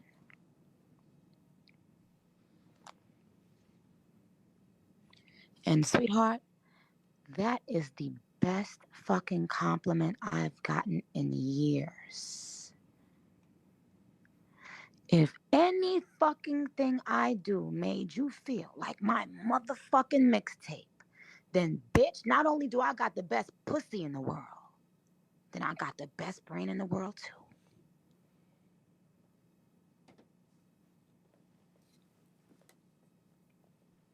What? Are you fucking dumb? Yeah, she's hilarious. Are you fucking dumb? What should it sound like then? Should it sound like Mozart? Should it sound like opera? Should it sound like Les Miserables? What? She's mad animated, yo. No. And what the fans fell in love with. So it's basically she's reiterating what a lot of people are feeling, but it's definitely out of the ordinary for an artist to say this out the jump so early after the release of the project, especially themselves, and instead of letting the fans speak for themselves. So people are alluding in the comments like, "Hey, Nicki might be under the influence. She was doing like a little rant because she might be using some drugs, etc." It could be possible. She has said that she's still technically addicted. She might be pill popping, etc. But I think she genuinely feels this way. I think regardless, I don't like if she's not using drugs, more likely maybe not. Who knows? She was just hyped up and gassed up off the release of the album. She got good feedback. She was like, "Hey, I fucking got some good feedback this time. Yeah. Can't talk shit about me. I'm hyped up. Queen, we here. You know, Barbs, I'm the queen. I'm the best. She's the best female rapper of all time. It's undisputed. Any other female rapper that's come out after her tried to be on some Nicki shit. Hey, there's no longevity in that. There's no longevity in that because you will never amount to Nicki Minaj. And she is confirming that here with this album. You know, it is what it is. You know, is it going to get amongst the most commercial success like a Cardi B Vision of Privacy will? Not at all. But as far as the quality of rap music, especially currently, you got to give her flowers. You got to give her flowers. Like I said, it's better than the fucking City Girls album. It's better than, you can argue, the Sexy Red album, which I like a lot. The Ice Spice EP, you know, a lot of these female projects I've released, there's incomparable, night and day when it comes to the Nicki Minaj Pink Print 2 album. It's different levels of projects, different levels of rap. She is the hip-hop queen once again. But that ego is going crazy. She might be blackballed the way she's talking. She's coming at labels. She needs to be careful, too. Once she starts getting blackballed, which she alluded to be potentially being in the past, that's when shit gets sticky icky. So I agree with you. I think this is so funny and so interesting because she's absolutely right. Hip hop is dying, but the biggest reason her album is so like good is because it's dated. The Future song is from Hendrix. I knew it the moment I heard it. Oh, you saw it? Got confirmed? It was from 2018. Wow. I knew it, and when she admitted it's a 5-year-old song. Because when I'm listening to it, I'm like, this sounds like Hendrix. So I can imagine Future was in the studio making Hendrix. She came in, they dropped the song together. Like they made it together. She kept it in the vault. The Drake song is from Views. I don't even have to get that confirmed. I know it's from views. This nigga's crazy. I thought you confirmed that too. You got. I'm not confirming myself. I'm letting you know I have the ear for a lot of different music, and I know views like the back of my fucking hand. That's old though. That's old as hell. That would be old as fuck. I don't think it's that old no. It might be. No, Drake sounds fresh. This is my thing. Drake does not sound Fresh. And that song, he didn't sound that young. This is my thing. Not views though. You niggas know how Drake sounded with views. I remember. He sounded like his balls still needed to drop this morning, bro. So this is my thing. And even then, if it's not views, 2018. I think a lot of this is from 2018. Obviously there's newer stuff. The Uzi song is new. Oh yeah, it had to be. The song where it's like girls just wanna have fun. That starts with that sample. That's new. My frustration is this. Nicki had a great point, and she refuses to acknowledge it because she'd have to admit something that she doesn't want to admit as a woman. The reason why Nicki got replaced, and yo, please do not attack me, Barbs. She got old. Too late. She got old. She got old. Nicki's appeal, because she's right. She had talent. She was a rapper. But what sold her was her sex appeal as a woman. And this is what's wrong with the industry. You see someone who has rapping ability, and because their appeal when it comes to the sexual aura is starting to fade away, you try to replicate them with younger women who have less rapping ability. Because Cardi's a shittier rapper. Sorry to be the bearer of bad news. Lotto is not as good as a rapper. Glorilla's not as good as a rapper. Sexy Red's not good as a rapper. Ice Spice is not good as a rapper. Nicki is the best female rapper bar for bar right now. And she has been this entire time. So, but that's just capitalism. That's just how the system works. If you're going to sell something, especially with a woman, you're selling sex appeal. And it happens to the men too. When the men get older and they lose their juice, how am I going to sell a 50-year-old rapper like I could a 25-year-old? Would it make sense? But here's the thing where Nicki frustrates me. You're talking about the Academy. Who gives a fuck about the Grammys? At this point where we're at, who cares? You should be focusing on, especially as an older person, the conversation should be this. You're absolutely right. The record labels are going to go bankrupt because rap isn't selling, and they're trying to capitalize on Afrobeats or Spanish music, and it isn't working that well for them. As an older head who has money, who has resources, I'm saying, listen, let's bring rap back. Let's go get some real fucking talent. Because the talent we're seeing right now is the result of fucking record labels trying to capitalize on 30-second fucking TikToks and bringing kids out of their house and not developing these artists. I am an artist. You know how much money she'll make if she started a record label? Which she supposedly did, remember? Yeah. She supposedly signed Ice Spice, but like for just one song. My thing is, develop some fucking talent. Be OGs. That's the other issue. Our OGs want to be young. Too young. Drake wants to be young. Future wants to be young. Doug, he's kind of getting old. But he at least brought a baby and Gunna. Have to give him some respect there. Do some shit like that. Why the fuck do we have to suffer because you want to still be on top? Kanye's another one. Yo, if y'all have the resources and the money to build so many record labels like Jay did. Like that nigga Lil had the Wayne good music and dropped that shit like a dumbass. I just, the death of rap is because the generation that followed the other heads, the older heads of the past, they don't give a fuck about us. We're not their provocative. Their goal is to continue to make money. Because that's my other thing. Why isn't 50 starting a record label? Prerogative. Provocative. Yeah, sorry. Prerogative. He said provocative. Whatever you call it. Prerogative. But think about it. Why is Playboi Carti starting a record label before fucking 50 Cent? Yeah.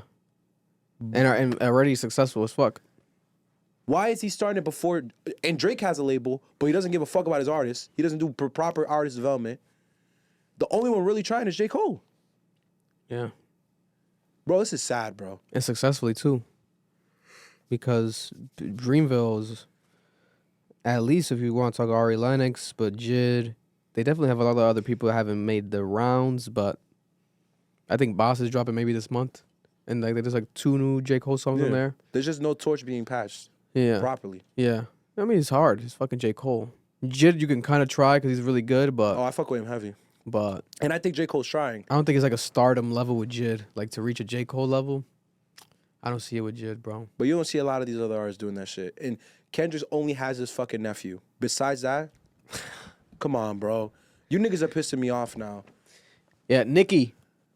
We spoke here. We love you. We listened to the album. We reacted to the album. You haven't reposted us yet. Why? I think you're gonna do it soon, though. I'll give it up to you. I think it's gonna happen. We're at like 30K right now. Your barbs love it. barbs. They love it. They're commenting. They're tweeting me. They're saying that it's amazing. The reaction. They agree with what we said. They love that we dress up in pink. We went hard for you because we're actual barbs ourselves. Second best rap album of the year. Oh, it's up there. It's Behind up there. Gunna. Next week we're gonna rank them all. We're gonna start doing our list this week, and next week we're gonna come back and do it. But then we have a Club Admission Podcast Cap episode 114. We love you guys. We will be back next week for another episode. Subscribe, comment below, share your opinion. If you hate us, if you love us, smash that like button, please. And we are out. Providence to the world. They gon' love me for my ambition.